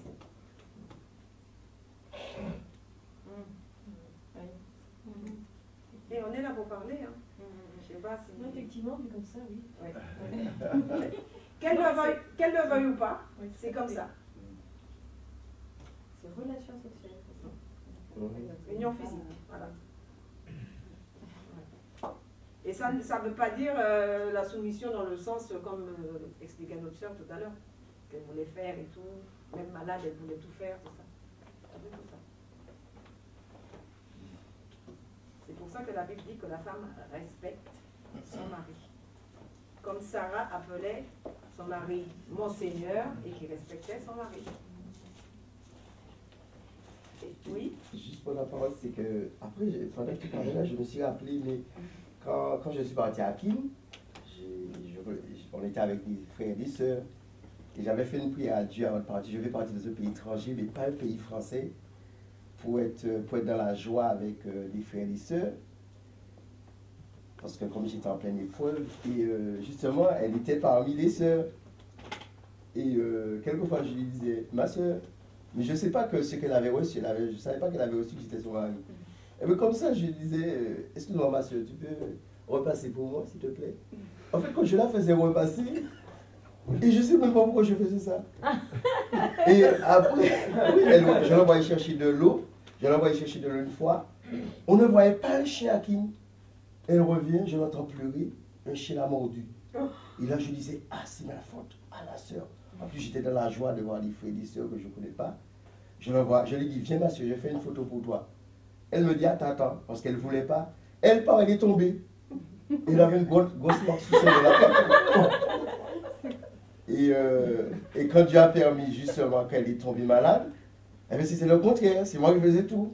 Parce que quand je suis parti en Côte d'Ivoire 11 mois, eh bien, il fallait prier matin, midi, soir, il fallait faire à manger. En fait, quand ça ne me gênait pas, parce que le Seigneur m'a fait grâce depuis enfant, bon, les hommes chez nous, on fait tout, on fait le repas aussi. Alors, pour montrer jusqu'à présent, elle est malade, eh bien, en fait, c'est ce qui revient dans ma pensée pour partager, pour dire que eh bien, c'est venu. Je la faisais faire des trucs pour moi, pourtant elle n'est pas ma femme, elle n'est pas ma fiancée. Mais elle avait déjà reçu le premier jour que c'est son mari. Et moi, j'ai rien reçu. Le premier jour, elle m'a dit qu'elle m'a vu à l'aéroport et pour elle a l'habitude de voir les missionnaires tout. Eh bien, elle entend, voici, c'est ton mari. Et elle chassait l'esprit de séduction de Jésus. Mais comment je ne chasse pas Jésus? C'était le Seigneur qui lui parlait. En fait, on a des témoignages aussi que les choses se passaient sans Côte d'Ivoire quand on parlait. Et puis j'avais oublié, puis c'est revenu. Donc tu es son Seigneur. Et en tant que Seigneur, tu fais comme Abraham, tu honores ta princesse. C'est vrai, j'ai lu la Bible païen, mais cet homme-là, ça m'a toujours touché, Sarah. Et bon, après, on ne sait pas comment faire, parce qu'on pense qu'on est dans les rois. Bon, c'est pas pour nous, quoi. Pour moi, bon, je pensais que c'était l'histoire d'Abraham et tout ça. Mais je me disais, mais comment il faisait? Mais sa femme avait essayé, mais il aimait sa femme ou quoi? Ça m'avait toujours travaillé, ce passage-là. Donc Sarah appelle Abraham son Seigneur et la femme se soumet à son Seigneur. Ouais. C'est logique. Hein? Et s'il y avait plus de seigneurs, il y aurait peut-être plus de princesses. Ça veut dire que chez nous, les chrétiens, il manque de seigneurs. Je sais pas. Il me semble, non? C'est pas bien pour nous, les hommes. S'il y avait plus de seigneurs, il y aurait plus de princesses. Parce que souvent, pourquoi je dis ça? Parce que souvent, les hommes, ils se plaignent. Ma femme, c'est une tigresse. Ma femme, c'est... ma femme, elle ne prétend pas. Le week-end, j'ai envie de manger un bon truc, mais ma femme, elle me donne une salade et jambon. En fait, c'est que des choses comme ça. Chez nous chrétiens, hein, je ne parle pas du monde, je parle de là, chez nous. Donc, si la femme, elle ne prépare pas lourd, et que l'homme, il a envie de manger lourd, il peut quand même essayer de faire lourd. Et puis comme ça, s'il dit à ça, viens m'aider, tu mets quoi? Bon, elle va venir et puis elle va mettre la main à la pâte. Comme ça, on cuisine ensemble, on est ensemble et on peut partager tout en faisant la cuisine. Hein. Surtout, Nicole, manger tous ceux qui se vont au marché. On n'est pas obligé de manger tous la même chose tous les jours. Il faut changer. Et puis, il faut profiter des cultures des autres. La culture, justement, devait nous rapprocher. Et je me rends compte, je ne sais pas si vous vous rendez compte, ça nous divise, surtout en France. Hein. Ça nous divise, alors que ça devait nous rapprocher et profiter. Par exemple, un couple mix, toi qui es des Antilles, tu ne peux pas un bon colombo, elle va apprécier. Et elle va te préparer, je ne sais pas moi. C'est pas le bon exemple. Non, tu vas connaître, tu vas apprendre. Moi, je suis plutôt de France. Voilà. Tu fais plutôt les pâtes. Mais la pâte, j'en voilà, non, mais l'Esprit de Dieu, je suis témoin, il m'aide aussi. L'Esprit de Dieu nous aide à faire le repas. Il te dit ce qu'il faut faire. Pour toutes choses, mais bon, comme il parlait de repas, c'est vrai, tout. C'est pas parce que je sais cuisiner, mais il y a des choses qu'il me dit de faire, j'ai jamais entendu. Et je le fais, ma femme et ma fille apprécient. Alors tout ça pour dire que on peut réussir son mariage. On peut être un beau couple qui va donner envie aux autres. Mais tout ça, c'est par la prière. Il faut savoir invoquer le nom du Seigneur. Il ne faut pas hésiter à invoquer le nom du Seigneur. Et il y a un verset que j'aime bien prendre quand je parle d'invoquer le nom du Seigneur, c'est 2 Timothée.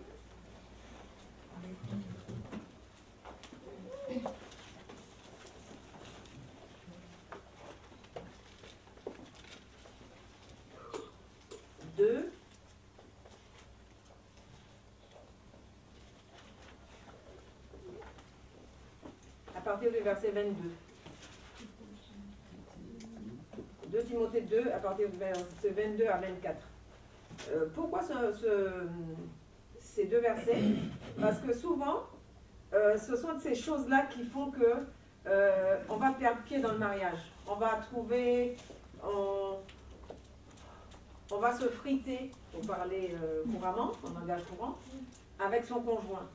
Donc la Bible dit, fuis les passions de la jeunesse et recherche la justice, la foi, l'amour, la paix, avec ceux qui invoquent le Seigneur d'un cœur pur. Donc si les deux personnes se mettent à invoquer le Seigneur d'un cœur pur, le Seigneur va nous aider à bien marcher en couple. Il faut commencer par bien marcher en couple pour pouvoir voir que ça va marcher sur sa famille. Et sa famille, ce sont les enfants que Dieu donne. Donc déjà, il faut que le couple, ça produit la famille. Et la famille, c'est la base de la société. Donc pour que la famille marche bien, il faut déjà que le couple soit bien soudé. Et que le couple sache invoquer le Seigneur d'un cœur pur. Donc pas une personne, pas le mari seulement ou la femme seulement, mais les deux. Elle dit que fuis les passions de la jeunesse et recherche la justice, la foi, la paix avec ceux qui invoquent le Seigneur d'un cœur pur. Repousse les discussions folles et inutiles. Ça, on sait que les discussions folles et inutiles dans un couple, ça entraîne la colère, ça entraîne les querelles, ça entraîne la violence. Parce que des fois, la violence verbale, ça fait encore plus mal. Sachant qu'elles font naître des querelles. Or, il ne faut pas qu'un serviteur du Seigneur ait des querelles.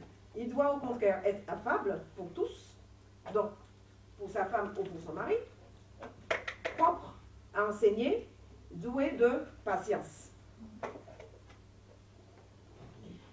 La prière pour un couple, ça doit être comme pour Jésus, au quotidien. Souvent, le Seigneur Jésus, il travaillait la journée, il délivrait les gens, il guérissait les malades. Mais dans les coulisses, qu'est-ce qu'il faisait la nuit? Il passait ses nuits à prier.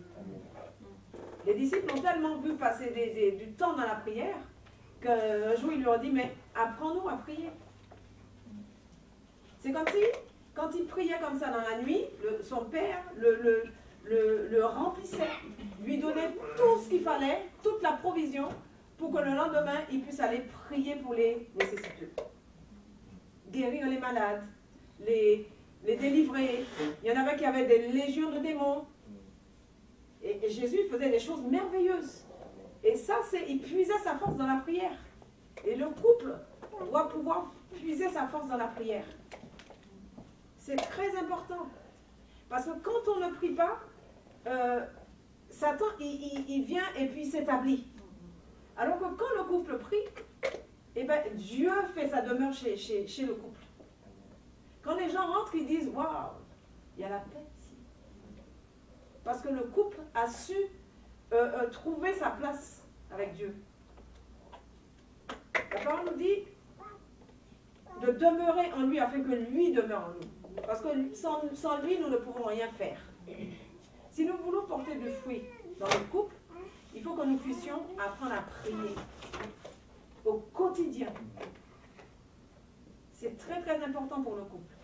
S'il n'y a pas la prière, le couple se déchire. S'il n'y a pas la prière, même la façon de parler. On est des humains, on vit sur Terre. On est encore dans le monde. Il y a des jours, on va se réveiller. Souvent dans le monde, on dit tu te réveilles du pied gauche. Mais il y a des jours où tu te réveilles, tu n'es pas très bien. Je ne sais pas pourquoi. Tu n'es pas bien. Dans ton cœur, tu n'es pas bien, c'est un peu chamboulé. Ce jour-là, ton conjoint, il te parle. Tu entends tous les petits détails qu'il te dit. L'intonation de sa voix, tu trouves qu'il te parle mal, tu trouves qu'il est agressif, tu trouves tout ça. Si tu ne pries pas, la querelle éclate. Ouais, mais t'es agressif. Oui, mais oui. Et le deuxième, il te dit, ouais, mais quand c'est toi qui parles comme ça, bon, ça fait des trucs. Finalement, on part fâché, on ne se réconcilie pas, on ne se demande pas pardon, le trou, il est ouvert. La maison est ouverte, la porte est ouverte, le cadenas est claqué, le diable, il entre. On lui a donné accès. Hein? On rentre le soir, on ne se dit pas bonsoir, on boude. On va se coucher, on boude. Bon, Il y en a un qui dort comme ça, l'autre qui dort comme ça. Donc on fait deux. Et ça, alors qu'on est divisé dans le même lit. Hein? Ça peut durer des jours. Alors, quand tu pries, en fait, quand tu pries, c'est quand le Saint-Esprit te parle. Il dit, ouais, mais toi aussi, des fois, tu parles comme ça. Ah, mais tu restes tranquille. Tu réponds même pas. Tu dis, bon, Seigneur. Tu soupires. Mais lui, il ne sait même pas pourquoi tu as dit à Seigneur, mais bon, toi, tu as soupiré. Hein? Et c'est comme ça. La prière, c'est vraiment, pour un couple, c'est une respiration spirituelle. Tu vois? Ça te permet de... Même si l'autre te parle mal, mais bon, ça passe. C'est pas grave. C'est pour ça que quand tu me disais, mais finalement tu dis, je dis, mais ça sert à rien. Puisque quand tu pries, le Seigneur, il te fait comprendre que bon, c'est même pas la peine de répondre. C'est pas grave. Ou alors tu vas dire, oh, pardon. Et que tu pars en riant, tu vois. Parce que tu as la paix. Mais quand tu ne pries pas, tu n'as pas la paix. Et là, Satan, il fait ce qu'il veut avec toi. Tu vois? Et c'est ça qui va faire la réussite du couple. Dans la prière, le Seigneur parle. Il te dit comment faire. Comment ne pas rentrer en conflit. Parce que les conflits, ils sont là, c'est comme s'ils sont suspendus sur nos têtes. Les conflits, c'est abominable. Et une fois qu'on accepte que le conflit rentre, c'est comme si nos membres deviennent catcheurs. Et on a envie d'être méchant ou d'aller jusqu'au bout, comme si la chair a faim et qu'il faut lui donner à manger. C'est horrible. Ça, c'est des choses qu'on a connues lorsque nous étions dans le monde. Et maintenant qu'on est en Christ, le Seigneur nous a fait la grâce de nous sortir du monde. Il nous a arrachés de ce siècle mauvais. Il ne faut pas qu'on rentre dedans. Il ne faut pas que les autres chrétiens qui nous voient, qui nous envient, parce qu'ils nous voient toujours ensemble. Parce que, attention, il y a des couples où ils ne sont jamais ensemble, mais quand ils habitent dans un immeuble et qu'on est toujours ensemble, les gens disent, comment ça se fait, ils sont toujours ensemble là? Et après, ils se mettent à nous observer. Il ne faut pas que ces gens-là, après, ils puissent blasphémer le nom, la parole de Dieu. Si on a pris l'engagement, c'est un engagement. Personne ne nous a forcés à devenir chrétiens. Et si on veut voir la grâce de Dieu dans nos couples, il faut vraiment qu'on mette la prière en avant. Par la grâce du Seigneur, il va nous aider. Il ne va jamais nous laisser tomber. Tout à l'heure, on l'a lu. Je ne vous abandonnerai point et je ne vous délaisserai point. Alors, même si il y a des petits fritages dans notre couple, même s'il y a des petites incompréhensions, je crois que le Seigneur nous bénit et qu'on peut parler de ces petites incompréhensions sans vraiment se prendre la tête et se lancer à la figure des méchancetés, des mots qui tuent, des accusations, des choses pas belles.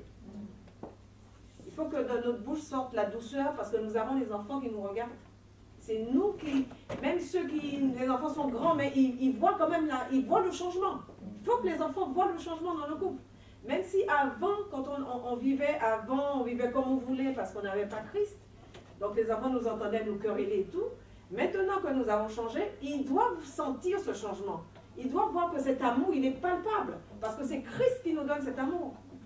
Ça ne vient pas de nous. Nous devons faire des efforts. Il faut qu'on mette ça en pratique. C'est une grâce parce qu'on ne méritait rien. Le Seigneur nous a fait cette grâce-là. Et c'est un don gratuit. Il a payé le prix pour nous. Et nous devons donner l'exemple aux autres. On doit pouvoir impacter les autres couples. Ils doivent avoir envie d'être comme nous. Prendre soin de notre famille, prendre soin de nos enfants. On doit voir qu'on a changé. Il ne faut pas qu'on nous retrouve dans les balancements de casseroles, de casser les verres et tout ça, non. Ça ne plaît pas au Seigneur. C'est pas pour rien qu'on arrive à avoir des petites réunions comme ça. Parce qu'on a besoin de grandir encore. On n'est pas arrivé. La Bible dit que celui qui se croit debout prenne garde de ne pas tomber parce que rien n'est acte. Et ce genre de réunion, même si on n'est pas nombreux, mais je sais que le Seigneur, il est au centre. Je sais que Christ, il est au centre. Et il attend sur nous qu'on puisse changer. Si vraiment il y a quelque chose qui ne va pas, qu'on crie à lui. Qu'il puisse restaurer nos couples. Qu'il puisse consoler. Que là où il y a des souffrances, qu'il puisse étendre sa main. Parce que c'est lui qui guérit. C'est le Dieu guérisseur. Dieu fait des miracles. Jésus fait des miracles. Il est vivant. Bien aimé, il faut que nous nous accrochions à ça. Il faut qu'on puisse lui demander dans la prière qui nous apprenne à discerner dans quel temps nous sommes, quel temps nous vivons, parce qu'il est à la porte. Et si on reste là attaché à nos petites querelles quotidiennes, eh bien, il n'est plus avec nous. Parce que se quereller quotidiennement comme ça, c'est un péché. Et le Seigneur n'est pas là où il y a le péché.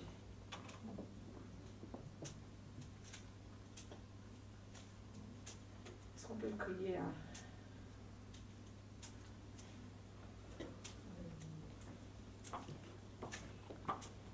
La prière doit être pour nous un rendez-vous d'amour avec Dieu. Et quand on a compris ça, ben, le Seigneur, c'est lui qui gère notre couple.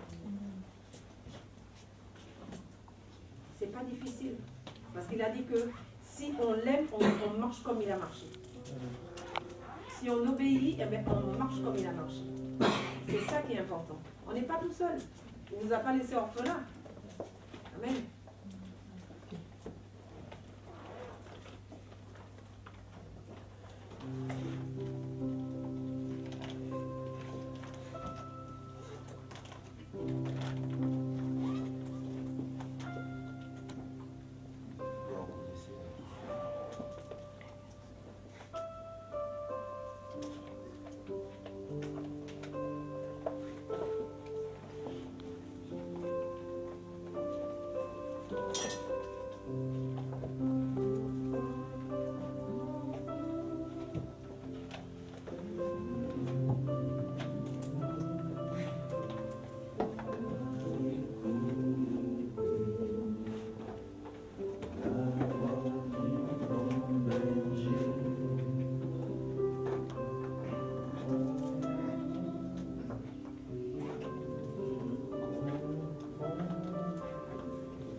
comme c'est le dernier jour de cet enseignement, comme ça continue de même avec la journée de réveil, je voulais quand même présenter quand même les couples qui sont ici présents. Amen. Ouais.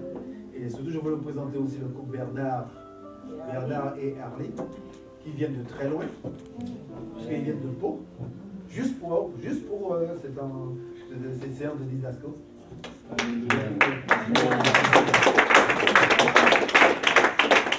De Pau, ça fait 800 km. 800 km. Amen. Que Dieu soit béni.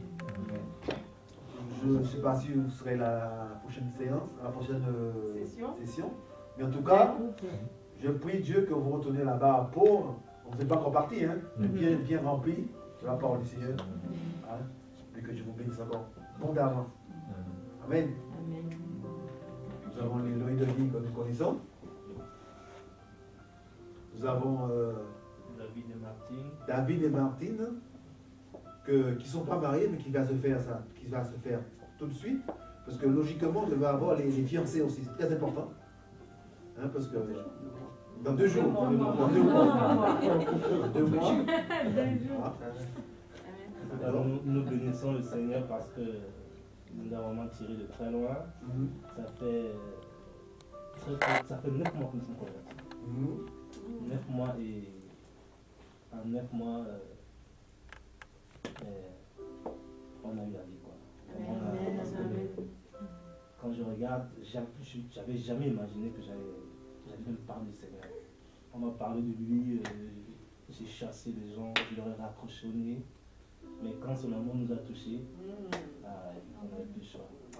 Et vraiment, il est en train de faire de très belles choses dans nos vies. Et on lui rend vraiment grâce. La prière que je fais, c'est qu'il ne nous lâche plus jamais. C'est qu'il va pas nous lâcher, mais nous donne la force de ne pas lâcher. Nous donne la force de ne pas lâcher. On a vraiment envie de marcher avec lui jusqu'à la fin de nos jours. Au nom de Jésus. Quand on a compris Dieu, on a mis sa vie avec. Parce que des fois, il y a des gens qui vivent. Parce que dans certaines assemblées, il y en a des gens qui acceptent ces gens de vivre comme ça à la colle. Mais Dieu n'aime pas ça. On a vu que Dieu bénit l'acte sexuel dans le mariage. Donc pour être béni, il faut être dans le mariage. Voilà. Et ce couple-là a compris ça. Hein? On peut acclamer Dieu. Hein?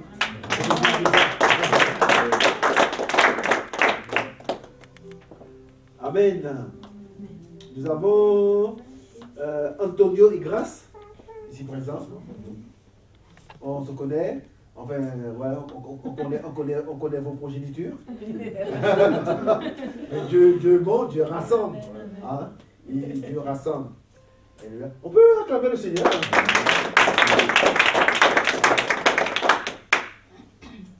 Je prends toujours mon petit papier parce que je ne vais pas faire de Francis et Sandrine. Amen. Qu'est-ce que Dieu a fait dans votre vie? Des bonnes choses? Bah déjà rien qui fait que je sois là. Ouais. Je sors des murs. Que moi. Moi, il m'a délivré de l'occultisme, il m'a délivré du jeu, instantanément. Du jeu. Il y a longtemps, puis je suis reparti un peu dans le monde, quand il m'a rattrapé. On échappe à Dieu, en fait. On échappe à Dieu. Maintenant, c'est ça que tu vas faire, tu vas t'occuper de madame. Tu as établi tout ça. Profite pas trop, mais. Je vais commencer à dresser la liste. Et puis par rapport à la semaine qu'on a eue, en fait, Dieu a commencé déjà des choses avant que vous disiez tout ça. Quoi. Le compte, c'est récent, hein, le compte commun. C'est un mois, même pas un mois, non? Je pense même pas. On a dit qu'on venait Seigneur parce qu'on a été grandement bénis par les 4 jours. Où vraiment Dieu nous a parlé et c'est vrai que. Je pense qu'on a commencé déjà à avoir du changement ces quelques jours, mais les jours à venir, ça va. Et à propos des finances, Amélie, Dieu m'a dit je lui ai raconté certaines choses, quoi, qu'elle n'était pas au courant, quoi, qui seront 20 ans. Quoi. Voilà. Je vais tout dire, puis il y a une chose, je dis, je lui dis pas ça. Tu lui dis. Tu dis tout, lui. Et voilà, quoi. Ça ne peut pas être secret, quoi. Il faut, non. À la lumière. Le couple devient une fois marié, ça devient un genre de cercle secret. ni les amis, ni les connaissances, même les parents n'ont pas de pénétrer dans le cercle familial, dans le cercle de vie. Non. Ils n'ont pas le droit de pénétrer une fois mariés. Fiancé, on peut effectivement, mais une fois marié, ça devient un truc secret. Amen. Le problème, c'est des familles, quoi. Les familles et surtout non converties. Quoi. On peut leur poser cette question. Ça, c'est le travail du Seigneur. Comment ils sont un peu trop curieux, quoi. Ils sont un peu trop. Il faut juste prier pour eux que Dieu les visite. Je sais que mon Dieu peut les visiter. Il est capable, il n'y a rien qu'il ne puisse faire. Le mariage, c'est nous a donné le ministère de la réconciliation. C'est réconcilie. Même toi qui te maries, tu te maries, mais derrière tes parents qui étaient un peu, même par rapport à votre mariage, parce que le mariage de Dieu, il veut que tout le monde soit. J'en ai vu tellement de mariages par rapport au mariage de leurs enfants. Eux, ils se sont réconciliés, les parents. C'est quelque chose de formidable. Il n'y a que Dieu qui fait ça. Amen. Il y en a qui ont mis leur vie en règle aussi. Ah oui. Les parents qui ont mis leur vie en règle quand ils ont vu leurs enfants se marier dans le Seigneur.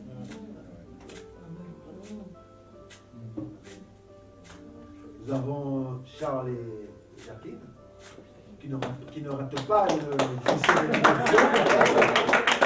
C'est profitable. Et notre caméraman. Et puis notre caméraman. Et jeune marié. Il filme, il travaille. Il aide au travail, il met. Il est marié depuis le mois de décembre.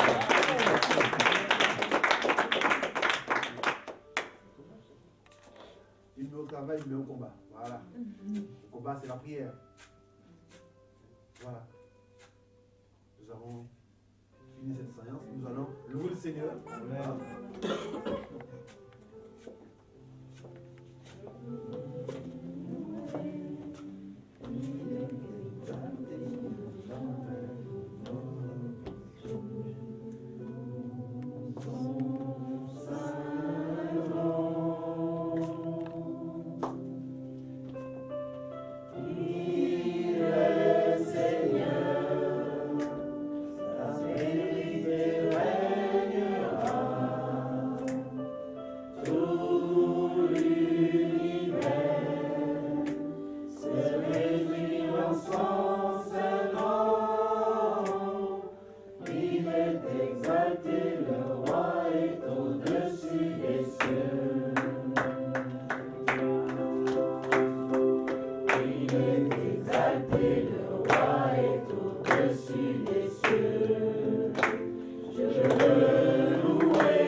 Il est exalté, le roi.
Alléluia.